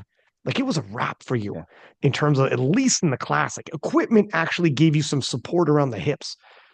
And little did you know you would be back and it would be way bigger than what Taylor did in 2021 at USAPL Nats. You would have Sheffield, which is like itself blows away anything else you could have even conceived of. And you're winning Sheffield and all the things you're doing. Like, little would you have known. Isn't life freaking funny, man? We're actually here, 2 weeks away from Sheffield. I won with the biggest margin. Who would I know? Who would I know that? That's yeah, it's Ever. crazy. The biggest record break ever. Yeah. And it wasn't like the greatest day either. So Yeah, you had more. I had more. I didn't have 800, but let's say 785 would be realistic. Mm. Do you think 800 will fall as a 66 at some point? And that's Sheffield. That would be the big. That would be the And that will encore be presentation. with the and that will be with the brakes on because I'm hunting 820 at the Sheffield later that year. That would be insane. Oh yeah, it's later that year. That's right. Yeah, That's the stadium. yeah. I want the I'm telling stadium. I'm telling you, you do 800 as a 66, like you'll be the first. Obviously, that's the milestone you unlock. Crazy huge. The way things unfold, it's better this way that you stop at 770. If you ended up doing freaking 800 already, it gets harder and harder. You actually laid it out nicely. The Yeah, way the way World Games is set up, it's very opportune for you. it is. So, and now that I have won Sheffield, that was the most important thing, right? Just to win it. It's of course I want to win it again, but just by checking that out was the most important. And even if you can still do 3 world records and get a second place, and you still got a lot of money. Yeah. So that's cool. That Sheffield money, if you win it year after year, is going to really hit home as well. For you to be Yeah. able to lighten up the workload. Your wife will break out the scale again. You're like, honey, I think we can start weighing our food for a little bit longer. Yeah. That Sheffield money will Yeah, I make think it she would worth your like that. while. Yeah, You'll have a I think nanny. so. You could get a live-in nanny. You have that kind of money now to watch the Yeah, kids for that you. would be perfect. Yeah, that would be perfect. I don't have to see the kids before they're 18. That would be perfect. Yeah, that'd be perfect. Are you so right now? Are you doing like a lot of coaching on the coaching side? Yeah, I have around 27 clients now. Yeah. So that's, yeah, that's good. That's not like flex numbers, but I have so much going on, like on work with the family and stuff. So I'm can't really do this for full time. I really don't want to to do it full time either. I think it's good to have something else to do as well. But I really enjoy helping people with the powerlifting. I think it feels really good. Have you thought about doing an app? Because like there's a lot of people who can help you make an app, and not only for the weightlifting and powerlifting programming, which is easier for you because you can only have so many people on your roster. And it's going to charge probably more money because it's one on one with a guy of your level. But an app, you have an opportunity to sell programming for cheaper because it isn't as personalized. It can be still personalized to an extent because people have to go through these filters. How many days a week do you pull sumo conventional? The way the apps work, it'll be relatively personalized, body weight, etc. Goals. Give us your 1 rep PRs and shit like that. Like it helps. So it hits in that respect, your roster can be infinitely. Doesn't matter how many people buy the app. There's no cap. Yeah. And the price range could come down so you could hit another price market for yourself. And because now everything you've done in cutting weight was so well documented, and you're not only strong, you're crazy muscular and diced. And it's so well documented. All of the pressure you had to endure with all the conversation around your body weight and cutting weight actually helps you as well if that's a piece of the app in terms of counting calories, counting steps, counting whatever. And this stuff is not hard to put together, my friend. A lot of it is just throwing a skin on templates that are already in place. You put in your programming, but a lot of that stuff. This is the stuff you should be looking in. Again, the bottleneck should not be yourself. You get people around you that do it, or you reach out to people who do it. Again, I could probably help you out with some of this stuff too.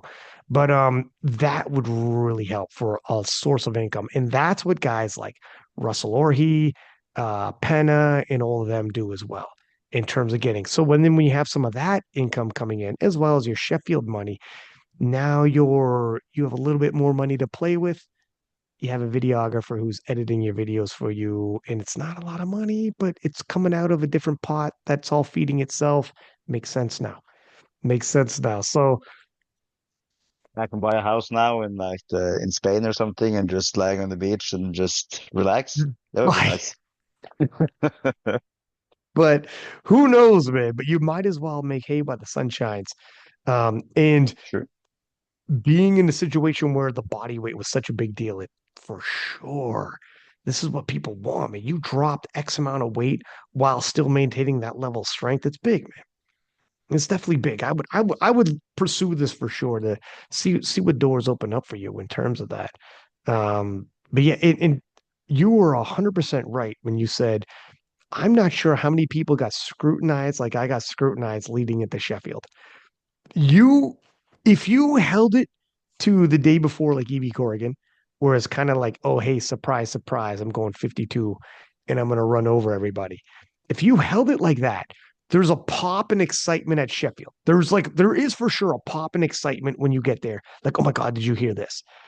But if you do it 6 months out like you did, it helps the build a lot better for you. You know, Yeah. the build you got for 6 months was huge, and you would have Yeah, it lost was. that. Yeah. It was all eyes on me the entire prep. Every session, every video I posted. Yeah, it was a lot. I can feel it now that it's done, that it was overwhelming. And just Was it by really? yeah, it was because everyone I just remember like looking at for maybe the 3 weeks in front of the meet, everyone was like, "You will win anyway. It will be easy. No one can take you." And then like you still need to get those lifts. You never know, right? Everything can happen. Mm, So it was hard, and with everything that came after the meet, that everyone wants a piece of you, probably 5,000 DMs.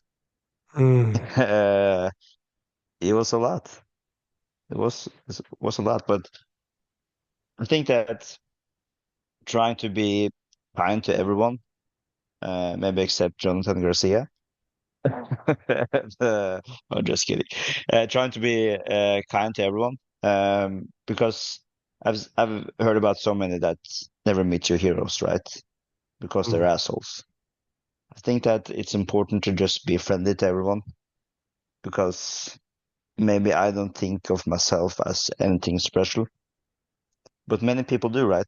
And they want to meet me, they want a picture, and just for me to give them that, that gives a lot to them, and to be an inspiration for people is just cool. With my life and with my normal life, when I can work with some guys for 10 years and I don't even know that I lift. So, yeah, Dude, people don't they know I'm a world still champion. they gotta So, know they gotta know now, right? yeah, they know now, but I'm not the guy who's talking that much about it. But when Mm. I win championships, they maybe making a cake or things like that. But I'm really not the guy that is yelling so yelling so much about Dog, if you what wear I a can do. t-shirt, you wear a t-shirt, there's no fucking way they don't know you lift. Oh, that's true. That's true. Yeah. Then Dog, they know. I Then they seen you know. walking around Sheffield, man. That's gonna be a tough thing to Yeah, hide. They'll that's be like, true. That's true. my man lifts a little bit. My man lifts a little fucking bit. Like, what's going on there? But would you looking at like for sure you were there was tons of pressure and scrutiny leading into Sheffield. Everybody had an opinion on it, which is perfect. Like you want people talk. Everyone came on the podcast talking about it. Even people who weren't in your weight class were weighing in and bringing you up and talking about it. So tons of scrutiny. Is he going to make weight? Is he not? How much is he? How is he going to feel when he finally makes it in the whole nine?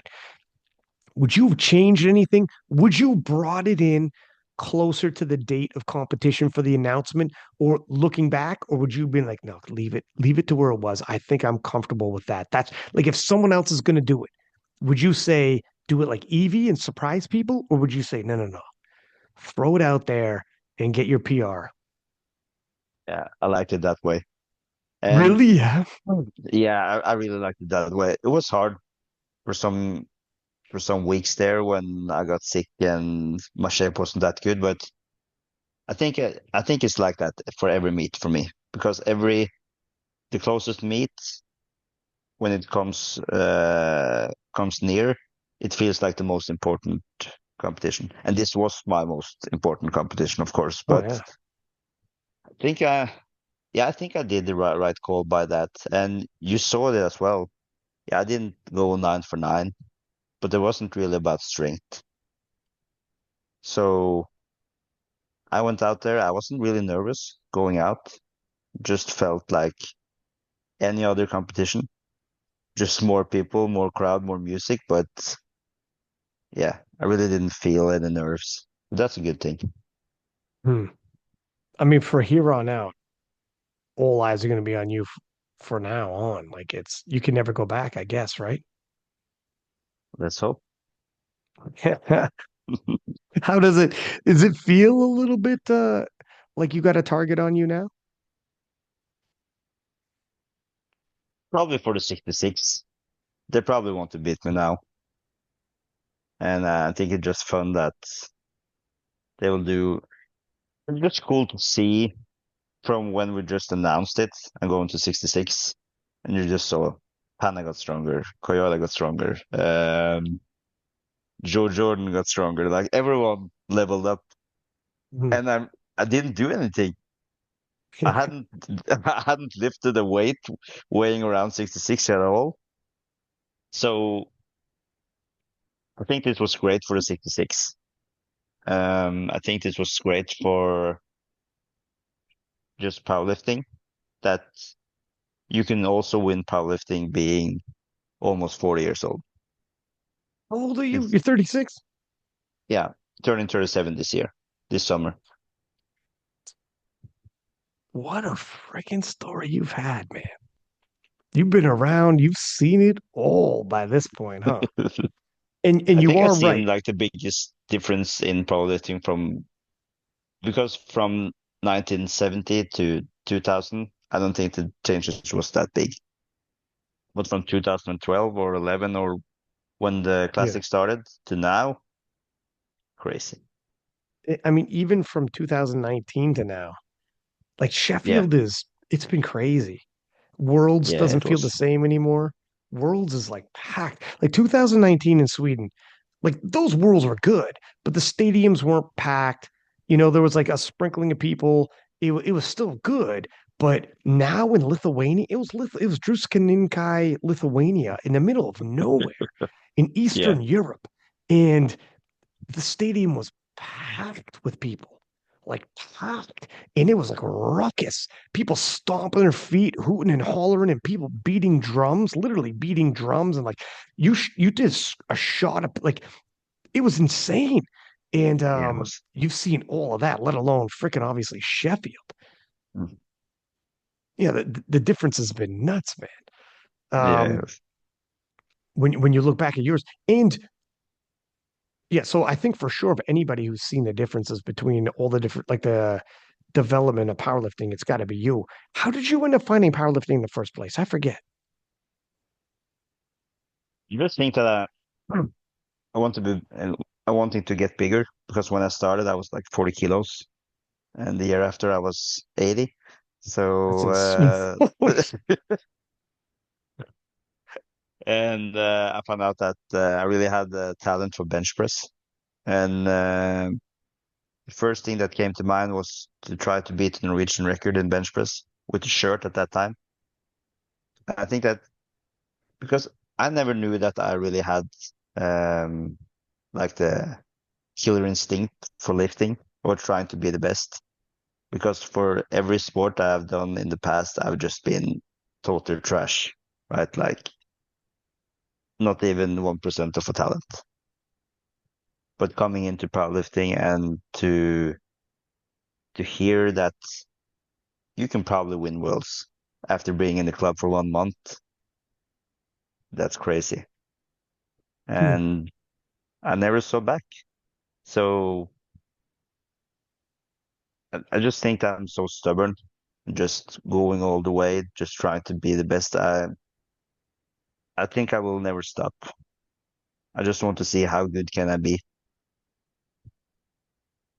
Do you plan on doing like bench worlds, events like this that? year Hmm. or no, not Or this any year. year? Uh, I'm not sure really. I really don't care that much about just doing bench, but it would be cool to win world championship in bench as well. I was gonna Because say. that's the only thing yeah, I haven't that yet, but Uh, it's hard, man. It's hard. what is, you know what? I don't even know. What does the bench only 66 kilo class look like? Oh, I'm not sure either, but it's probably 225, 222.5, I think, What? by Eddie. Oh, that's before the bench rules. Yeah, yeah. It's before the bench But rules.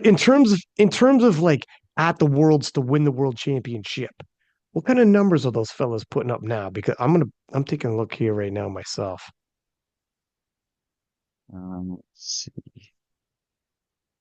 I gotta think you're up there, my friend. Let's 221. see. That's the record. Let's say the last. Here's Yeah. Are you at the Worlds now for last year? yeah, yeah, classic bench championship, 66 kilo. Dude, 175, you destroy. 225.5 for 74 kilo, but at 66, it was just 175. You would murder. 83 kilo is, 175? yeah, 80, What? yeah, 175. You would kill him.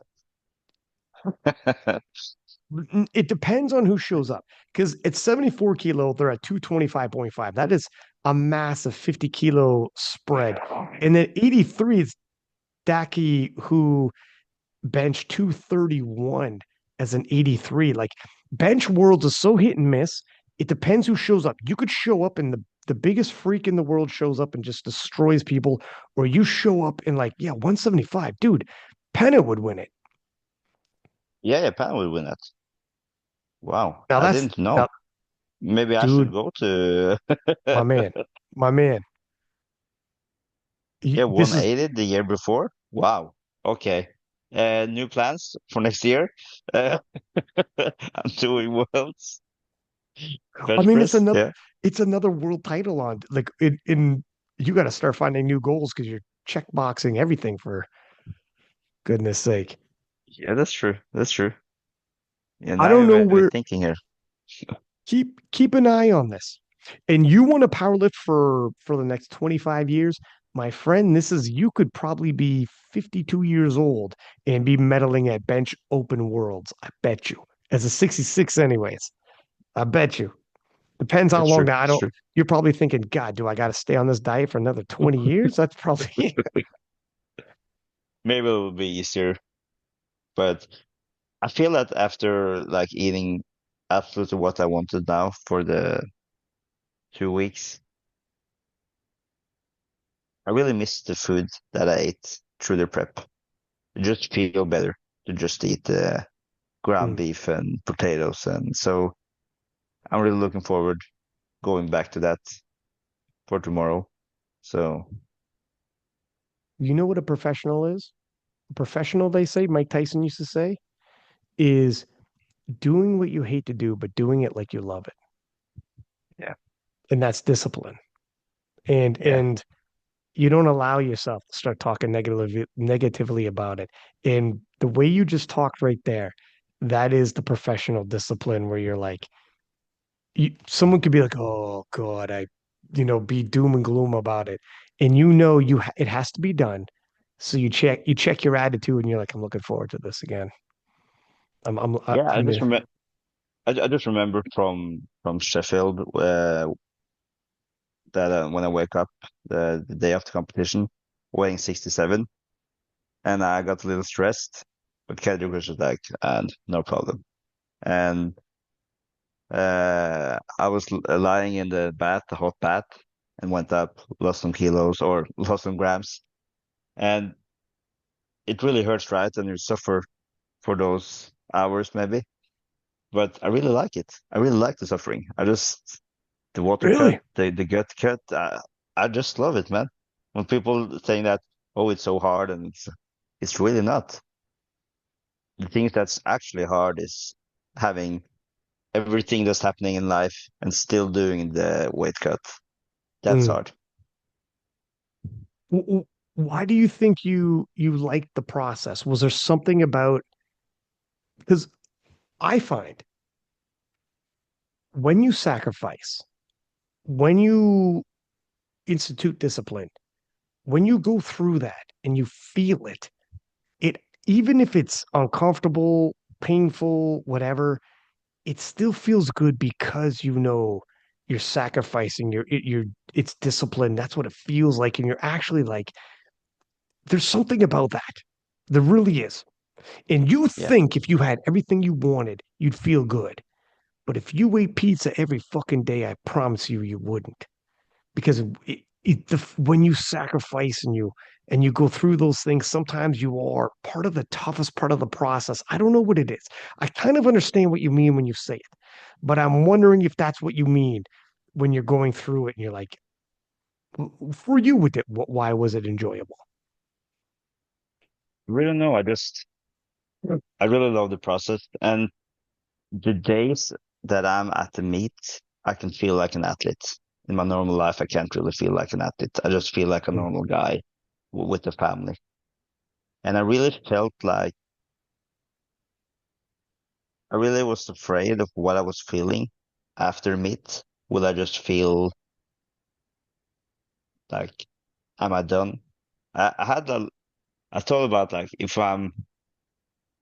I felt it in my last deadlift, should I just go out with my wrist straps and throw it on the floor and let's say this is it? But I really didn't feel that. So But it crossed your mind. You thought for a second, I might leave my wrist wraps on the platform. yeah, I had many things that I thought about. I also thought about like after my last bench, take the wrist straps and throw it out to the audience just because it's cool, right? All the tennis players doing that. But I also thought about because I didn't know, right? Will I feel fulfilled? Will I just feel that this is it? I'm finished with it. But and also, will I just feel empty after this? But I just got more hungry, man. Mm. This victory didn't give me that much satisfaction. The only th On the banquet, the only thing I was thinking about, Russ, it's a fight. That was the next thing. Do you think like are you going to be like a David Ricks, for instance, that you're always gonna be around? I don't know. It really depends on how life will be. My family is the most important thing. If I can't be there for them, I will probably try to slow it down or maybe go up again in 74 or yeah, just make it easier for the family. But for now, I will just keep going.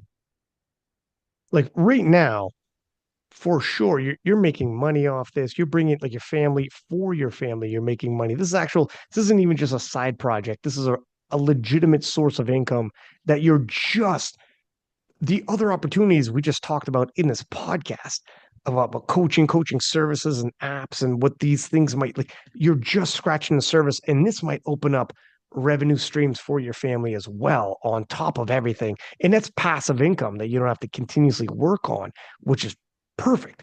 You're just getting there now with everything you've achieved. So for sure, yeah, there's no slowing down right now. Right now is when you grind. But in the future, yeah, you could like you said in Norway, you'll probably always have a pathway to the world championships. You do this, you could easily be 47 years old, coming in as a 74 or a small 83 and just having fun. And people like that shell. They'll remember, the Sheffield 3, Sheffield 4, these battles you had or whatever. You could always be around, and every now and then you get serious, every now and then you don't, but you're there. You're in the mix. You're saying hi to old friends. All the people you lived with will be long gone. Yeah. That's what's going to be weird. I've been around to see cycles of people come and go. You're one of the few that are around from the beginning, by the way. You, I'm like Taylor. the mouse from the Green Mile, if you've seen the movie. Sorry, yeah, yeah, yeah, yeah. Yeah, because he goes like he can live like for eternity. So yeah, he can just see his whole family is dead, right? That's me. I've seen everyone now. Everyone is gone. There's no one left. It's kind of scary, man. I feel like I'm the watcher as the podcaster slash commentator. I'm like the watcher who sees people cycle in and cycle out. And it rattles me sometimes when I think about certain people that were around and now they're not around. I'm like, damn. And I You never know, wonder, right? Let's just see about Perk now, getting a kid, getting married. I don't know if he just got married or, but getting a kid, your life can be, you never know what will happen. So, and you never know if he will be back, probably. But again, you never know. That's a big, that's a big change in your life, and you never know what's coming. So when everyone is talking about anyone, right? You never know. The same with Jesus, just got a kid as well. It's hard, and he knows that too. I read Jesus in a caption say something along the lines of he wasn't saying he's going to retire, but you might read into he was like, I need two more world titles. And one more. I'm not sure what the other one was, either Sheffield or World Games or whatever. But nevertheless, like it's like, are you thinking about bowing out after two more world titles? Now, Jesus, a new father as well. When you're super heavyweight, 400 pounds, you tell yourself like I don't want to be 400 pounds forever, but you're the strongest human that ever lived, so you don't want to cut it short either. But yeah, to your point, it's tough, man. I've mixed emotions. I tell myself when one door closes, another door opens. Just like there'll be someone else, a new group of people will walk through that door, and you'll be like, oh, okay. Like, there's more people here. You don't have to say goodbye to the past, but it's tough, man. And if I actually think about like 7 years from now, are guys like is Pana gone? Is Russ gone? Is who are the mainstays? Like Leah gone. Leah just said she's taking some time away from powerlifting. Like, you'll always come through Norway, but like, what if you weren't? What if like, when I saw you again, when you left and you came back, it's like we knew each other. It was like, hey, Ryan, hey, Shell. Like, it's like it's easy, but because there's a history there. But there will be a time when these people are gone, and it'll be like Just see Elliot Brett, Sykes will be. What's that? Sorry. just see Brett Gibbs, right? He was there, now he's gone. Chance Mitchell, he was there. Is he dead? We don't know. They're just gone. They're just Yeah. gone. But even like Ray Williams, I saw him at every Worlds. He's not gone, but he's like, he's not at international events anymore. And I don't know how long he's going to keep pursuing. Again, as a super heavyweight, you don't want to stay too heavy too long. But at the same time, if you're still having fun, whatever. But the point is, yeah, it's just athletics, it doesn't last forever. It's No, it's tough, man. It is freaking tough. It it is is. freaking tough. However, before I met certain people, before you met any of these people, you didn't know who they were going to walk into your life. And I lived like my whole life never knowing they existed. Then you meet them, and all of a sudden you're like, oh my God, I can't believe if at a certain point they stop showing up at Worlds or whatever. And you could always check in with them. But if they live in the other side of the world, it's not quite easy to hang out and have moments. But still, however, just like they entered your life, if those doors close, more people will enter your life. Yeah, I got to keep, that's the way life works. It's never just, you don't just have things taken away. There'll always be new things added, and you don't know what it is. So just put a pin in it, the whole nine. But it's weird to think about, man. I also think that because when you're as young as, let's for example say Elliot Sachs, right? You Mm, have step one, going out from school and starting working, completely different life. yeah. And yeah, you meet a girl who will change your life, and the third part will be like having kids and feeling that there's more thing that's more important. That those three, they can be difficult for your career. Mm, Then you see everyone is gone because of at least one of those things. And I mhm. went through all three of them. Yeah, So there ain't nothing now that can come in my way. that's There right. because I'm not gonna have more kids, and I can't work more than I'm already doing. So I'm set. I'm secure. I'm safe as the bank. So yeah. And dude, unless some monsters come through Norway, but you have several weight classes to choose. So you Yeah. should be showing up at Worlds no matter what for the next 25 years, you said. I haven't had a challenge at nationals in my weight class since 2008, and I haven't been training that well for many years. So it's it's like we talked about it when I was in Slovakia. I went with some powerlifting friends that we had the course with, and he was trying to win the King's Medal or what we have in Norway, like Champ of Champions. And we had some years when I didn't train that well, when he was trying to take me out, and I beat him. And I said to him, like, you had your chance. Now it's no turning back. And he knew that, like, yeah, It's try like you can try taking me out when I have 106 points, but when I'm trying to get 124, 125 points, what you're going to do? this is like Conor McGregor when he lost to Nate Diaz. Nate Diaz caught him in a choke, and Yeah. and he choked him out. And Conor McGregor when he beat him in the rematch, he goes, "You should have killed me when you had the chance." I thought that was a fire quote. That's an Yeah. amazing quote because he tapped and he let go of the choke. Obviously, he's like, "You should have Yeah. killed me when you had the chance." That was Yeah. awesome. He's a fucking legend. He's Yeah, yeah. He's got Prime Con now he's crazy, but Prime Connor had some fire quotes and was in there. Yeah. Yeah. But yeah, in Norway, you think it's going to expand with some of this though? Like, I don't think someone's going to catch up to you or whatever, but some people, there's got to be a popularity shift. Like, this is only the beginning, but there's this got to help to spread it because there's you, there's Marta Channer, there's others, but you just won Sheffield. Like, if you're into weightlift, like, is powerlifting or let's say gym culture? Because I know Norway's not a big nation. It's like 4 million people or something like that. I think we're 6.5 million, It's but like, okay, so still, yeah, yeah. 6.5. It's not huge, but it's not, it's not nothing either. It's still millions of No, people. it's okay. Yeah. Yeah. So is gym culture pretty big in Norway? Like, do people go to the gym and lift weights often or? Yeah. It's really big. It's really big. So everyone's training. A lot of people are doing the SPDs. So Mm, there's no reason for not being bigger. So it just takes more time, and we just need to find the talent.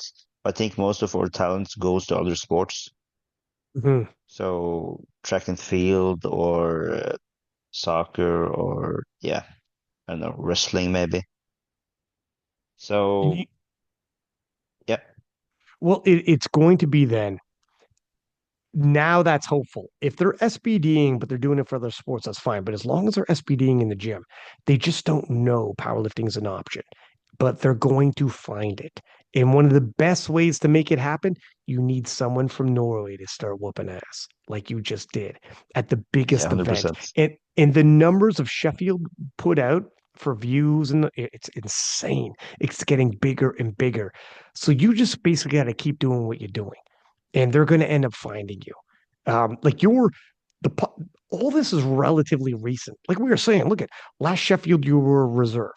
Worlds 2023, you're in Group B. This spike in popularity is happening just right now. Like you were saying, a little bit more time, a little bit more exposure. You do worlds, you win worlds, you do world games, you do Sheffield again. It'll start happening as long as the harder part would be if they're not even in the gym and it's not gym culture. That's a huge shift you need to do.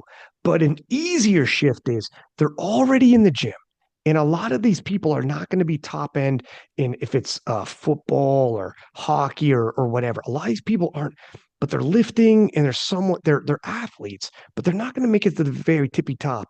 And they don't know there's an option like this yet, but they're gonna find it. And that's when you start recruiting. It happened in France, it happened in Italy. We've seen it. Yeah. And right before Sheffield, the local news made a case about me. They Nice. came to my house and yeah, just I just showed my situation. And there's been so many messages after Sheffield, right? And there are people who has never trained before, like if you just have a normal job, and the one guy who's working there, like the just a random guy, like 4 years old, has two cats. That's all right. And he saw that article, and he was, I also want to lose weight. I would buy a weight vest and go out to start training. Dude, I'm telling you, the weight loss thing is a big piece too. I'm telling you, Yeah, like it was. not only you being strong is good, being jacked is good, but the weight loss piece and all of that, because you did all of that so much in the like plain view for everyone to see, all of that's huge. This is Yeah, like your weight class drop is big. That's a big story as well. That'll yeah, it inspire was. people. And when I have like the Q&As, most of the questions are about my weight loss. And but I really don't want to start the trend as well that oh you have lifted for 30 days and you want to lose 7 kilos for a meet in 1 month. That's not what this is about. I'm at the end of my career. I've done everything in the sport. Why not do it? But I don't want everyone to think about this is the way because it isn't. Well, here's the thing. In terms of mass marketing, if you're going to put out an app and help, literally 90% of the population, if you ask them, would you like to lose 10 pounds? 90% of the population would raise their hand and be like, yeah, lose 10 pounds. Like there's Yeah. almost everybody you've ever met. You know, Yeah. so and then you'll also be like, would you like to increase your muscularity and lose 10 pounds? And what if I could help you out? It's huge. Like so just keep that in the back of your head. You're right. In terms of powerlifting, period, I'm just talking gym goers. You're thinking Yeah. Yeah. powerlifting, but if you put an Yeah. app out, you could In reach a general, lot more people than, yeah, yeah. You'll crush. You'll 100%. crush. So that's why all this experience you're gathering is beautiful. But also for powerlifting as well, you're right. I agree with you. You don't do this right off the bat. You for years were 74, you went up to 83 even, like you've maximized and done a lot of 18 years later, you're down as a 66 type deal. So I 100% agree with you on that. Yeah. I mean, When talking about 83, I also think that in the future I will try that as well to see if I can compete with those guys, if it's dude, possible. if you do 800 as a 66, as an 83, God knows what you'll end up doing. Plus, you're going to be doing this for another 25 years, you said. So you got plenty, Yeah, that's you true. got plenty of time. You have plenty of time. But it would be like maximize obviously 66. And I think your plans for Sheffield is perfect. 800, 820. But if you get up to 820 as a 66, as an 83, you should be. I mean, there'll be a limit to like maybe body ranges or whatever. I don't know. I don't know what the limit Of is. course. I'm not I don't sure. know either. But it would be cool to do, yeah, 880 plus. That'd be crazy, huh? If you do 820 as a 66, why not? Yeah, You've why done not? 825 at 70. Yeah. Now I can't, with what you said, I'm really excited now for Euros. If Penna moves up and World Games, you against Russ, and seeing how crazy you get those formulas. But you talked to Pana after the meet. What did he say about me as a 66 lifter? Did he say anything or was it just He was, quiet? he was underwhelmed. No, I'm joking. Yeah. And you're like, what? I mean, I can't remember exactly, but I'm sure he was impressed. Like like he was saying, you did what you said, right? You made weight, Yeah. you did, a big monster total, and he was saying, like reflecting on his own, he's like, he was very disappointed with his, like he didn't think he would dip below 700. He thought he was like past those days, especially having hit 730. And this is where I was telling him, you should think about just you don't have to stay 66 forever, man. It sounds like your body is saying make some moves. And now you saying let's meet at Euros, it's all falling into place, and I think it'll be more fun. But the thing is, he's going to World Games as a 66, so I don't think he could go too big as a 74. But We can just weigh 71, 72, yeah, around the same as me. yeah, That would be cool. enough to I cut expect him back to down. go up now. I already changed, so I'm in the 74 now. So I will refresh tomorrow after you told him. Dog, Just go up, I'm man. I'm going into those DMs, Playboy, and I'm telling them go 74, go 74. And after World Games, Russ is going 93, and I want him to go 74. And freaking, let's see what the hell happens. But yeah, I think it's gold. I think it's gold, buddy. We settled a lot of things on this podcast, Yeah, that's cool. and yeah, yeah, we covered some ground here. We covered some ground, my man. So the March is around the corner, pretty flipping quick. You don't have much time to take the foot off the gas. You must be knee deep in prep right now, then already. Yeah, I had, think this is I think yesterday was my fourth session or something after Sheffield. Damn. Just needed some time. Yeah. So yeah, just back in it, and it doesn't feel great, but it's always like this after meets. Yeah. So yeah, I'm just Yeah. ready, man. I don't think you need to do crazy at Euros. Like you want to win it, but I don't think people are like they're going to look at world games, etc. Because that's a really quick turnaround. Yeah. Like, are you? I guess it depends who shows up. If Penna shows up, you better keep your foot on the gas. Don't let him catch you sleeping after you just said that. Like, I think we have Joshua Wright, who is yeah, around, Germany. yeah, let's say if he has a good day, 770, 780. So yeah, I need to lift. So I will go there to think that I need to do 800 to win. So I'm not taking it easy. I will try to do what I can to win. I love that Europe is so much more competitive now. We Yeah, needed that's that. yeah, I think it's cool. I think it's really cool. I think it's a little dumb that not everyone from Sheffield is competing, but I understand it as well. Because Sheffield is just a big turnaround and 5, 6 weeks, so it's not that much. Yeah, and how cool was it when remember on the podcast when we looked at the left and the right, and you're like, "There's not a single American in this room right now." It's like it was the podium was non all non-American. Yeah, that was insane. Like I think it was Europe, cool as well. European powerlifting is like over the last 3 years has skyrocketed. Yeah, but we're not talking that loud. We're just training. I don't know what the Americans doing, but they're talking. That's for sure. Well, you did a little bit of talking here. You did a little bit of talking But I here. proved that. But I proved as well. Sure. Yeah, yeah. Well, they prove to. Some of them like Perk talks, Russ talks, but they prove as well. I mean, Yeah, they there's a did. mixed bag. There's a mixed bag, Yeah, but of course, yeah. But 100%. the population of Europe is bigger than the population of America. Like Europe altogether is a pretty big population. That's a big talent pool to draw from. So when ends up going on Eurosport and Sheffield kicks up, and obviously that's in Europe, and it's very easy for Europeans to go to Sheffield and watch. And now Sheffield's going to get bigger in an arena with like 5,000 people. And it's a short flight for people for Europeans to go to the UK and watch this. It's only going to get more and more and more popular in Europe. Yeah, yeah, And there's more people in Europe. So I think it's the balance of like stars and world champions is only going to get greater, which is good for the growth of our 100%. sport. Yeah, It, 100%. But I also think that the Americans will probably always be one of the best because their culture in sports it starts so early, man. So they have so many talents, and they're what 330 million or something around in the there. US. Yeah.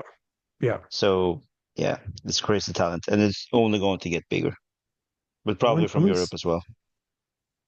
population of Europe. 1 second here. So yeah, Europe is 744 million. You guys are almost double the US. Yeah, Or hang on a second, you guys are more than double the US. Like you guys are okay. So Europe turns on when you guys turn on. If you guys go all in on powerlifting, and powerlifting is getting more and more. I agree with you. For a single nation, US is going to be a powerhouse. I mean, because you're right, yeah. there's sports culture like crazy, very much sports culture, and very competitive, etc.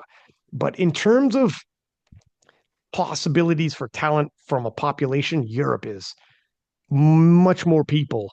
And even if one single nation isn't going to compete against America, Europe as a whole and the European Championship and Europe supplying world champions, that's just going to get bigger, more and more every year. We've seen it already every single year, but now it's getting more and more and more common. But I also think it's more about I think culture is really, really important for the country.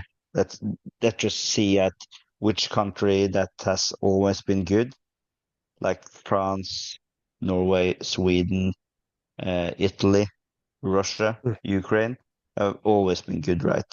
So I Yeah. think it's kind of hard.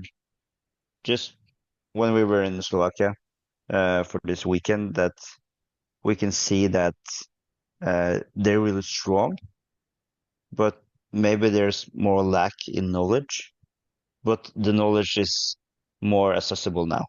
I saw 14 years old guys doing deadlift, doing hook grip, and had like super great technique. We didn't have that back then Yeah. when when we started, right? So there's so much information to gather now, and I think that will help the countries that doesn't have that much culture for the sport and maybe doesn't have that many great lifters. Like Slovakia only have Ivana Horna, and there are people coming, but it takes time. Hmm. It takes, yeah, But you showing up, this is it. Like it's happening right now as we speak. You yeah, showing up there doing a seminar and you just won Sheffield. yeah, This is how Slovakia gets more and more people. And you keep doing these yeah, things, yeah, all the nations. Slowly but surely, my friend. yeah, We've seen it year after year. Europe is rising and all the European nations are rising, and America's not going anywhere. It rises with America, which makes the sport as a whole more competitive. yeah, It's going to be exciting, dude. I'm excited for the future. We'll see. Well, anyways, man, thank you for coming on the podcast. We crushed over 2 hours, like we usually do. You drop some sound bites like you usually do. And I'm interested, man. When this drops, I'm interested in what people say. yeah. I think it's important to just try to show a little more like the showman in this. Just not try and be like a normal Norwegian guy, just telling you he's just glad to be here, but just try to show some pride because I worked really hard for this, and I think it's cool after the meet getting DMs from um like Jesus or from Keiko, like Are really they think that DMing you?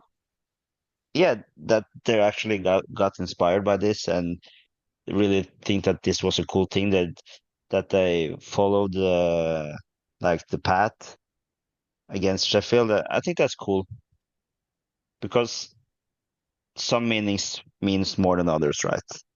It's the same with when you had the preview show with Matt Gary, right? When Matt Gary says you can't do it, I almost drive off the road because I'm like, what? You're not saying I will win? And but yeah, after meet he was so humble and Those pictures were amazing. yeah, and after that as well, he gave me a gift card at the Brazilian steakhouse for me and my wife to eat.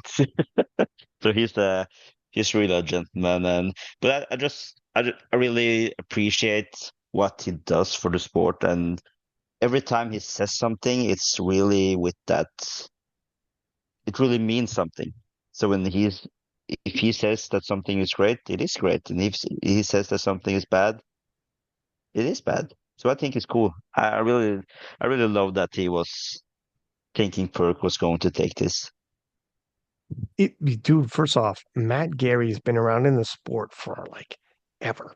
And Yeah, I love, like, even way back in the day, he was on the podcast doing preview shows, recap shows. He's been on King of List forever. And nobody knows more about the game than Matt Gary. He's seen all of it. And he's an elder yeah, statesman. And he's so knee deep into this and he loves it. He yeah, legitimately loves all of it. He loves participating in the preview shows and recap shows. Even though he's been doing it for years, he still thanks me each and every time. He loves being at like Worlds and Sheffield and like taking pictures with people and being in the mix. Like he loves it. And his knowledge base. I remember when we had that freaking trivia show and it was like all of us played and I did like a tons of research. It was a Jeopardy, powerlifting Jeopardy trivia show. And Matt Gary literally just like mollywopped the shit out of all of yeah. us. I saw it. I actually think I've heard like every episode from the start to now on King of the Lifts. Really? Thank you, Yeah, yeah. dude. But I know like because I care about the sport, right? If you speak to Garcia, he doesn't even know who I am. Like Kjell, is that the powerlifter? But yeah, he is. That I care about every weight class. I think that I really love the sport. I really love the people in it. and I'm really interested. So I think that's important to be part of the sport. And when I can do it with my life, people can do as well. When people say they don't care about other weight classes, I just think it's arrogant. Hmm. Yeah. Well, I mean, I love that. Well, first off, you've been in three different ones breaking world records, so you Like own a bunch of them. like like like if you can see uh this book right here, it's like about powerlifting from the start that someone made about results, about who were good at the 80s, 90s, right? Because when I started, I saw who was the best at like who had the records, who do I want to beat. People Mhm. now are like, if you didn't lift 1 month ago, I don't know you. Dude, The, I remember when we had magazines and you just read results and you yeah, might get into a magazine. yeah. So they took, we had some, I think every month they had like everything from the sport in Norway, and they just build it up from, this is from 1974 to 1994. Crazy. So it's small, right? But I love it. I think it's so cool. You are that powerlifting guy too, like Matt Gary. Yeah, yeah. And I'm really uh, nerdy when it comes to numbers and things like that. And when people are like, "What did you do at your meet in 2013, that in November?" I'm like, "Okay, that's the numbers." So yeah, Really? Oh, I mean, you're part of powerlifting history. Do you know other powerlifting history? Like just like could you go into a Jeopardy game with Matt Gary and hold your own, you think? think I probably would do better than Helms, maybe, maybe, but it would be hard about 70s and 80s. Yeah. Yeah, that would probably be hard. But I know probably like all the good guys from probably the 90s and out. I've seen them. I've seen almost every worlds. Yeah, I really love the sport. Dog, we got to do this again then. We got to do a Jeopardy and we'll bring you, Matt, we'll bring a few other people. Yeah, yeah, I'm in. I'm It'll in. be Yeah, yeah, fun. let's go for it. Yeah, yeah, I'm in. It'll be fun. I'll grab it. All right. I'm booking this. That'll be amazing. That'll be Yeah, hilarious. yeah, yeah, We'll of think of some course. other guy. We'll think of some other people to bring. We'll put a pin in that, but you know there's some people who will be good at it as well. Yeah, of course. Yeah, that's fun. All right, buddy. Well, thank you for coming along. Keep in touch, man. Keep in touch. Yeah, We'll talk in the DMs and keep me updated how things are going. And for everybody listening, please do subscribe as per usual. Give us high ratings. And until next time, six pack Lapadat, six up, and we are out.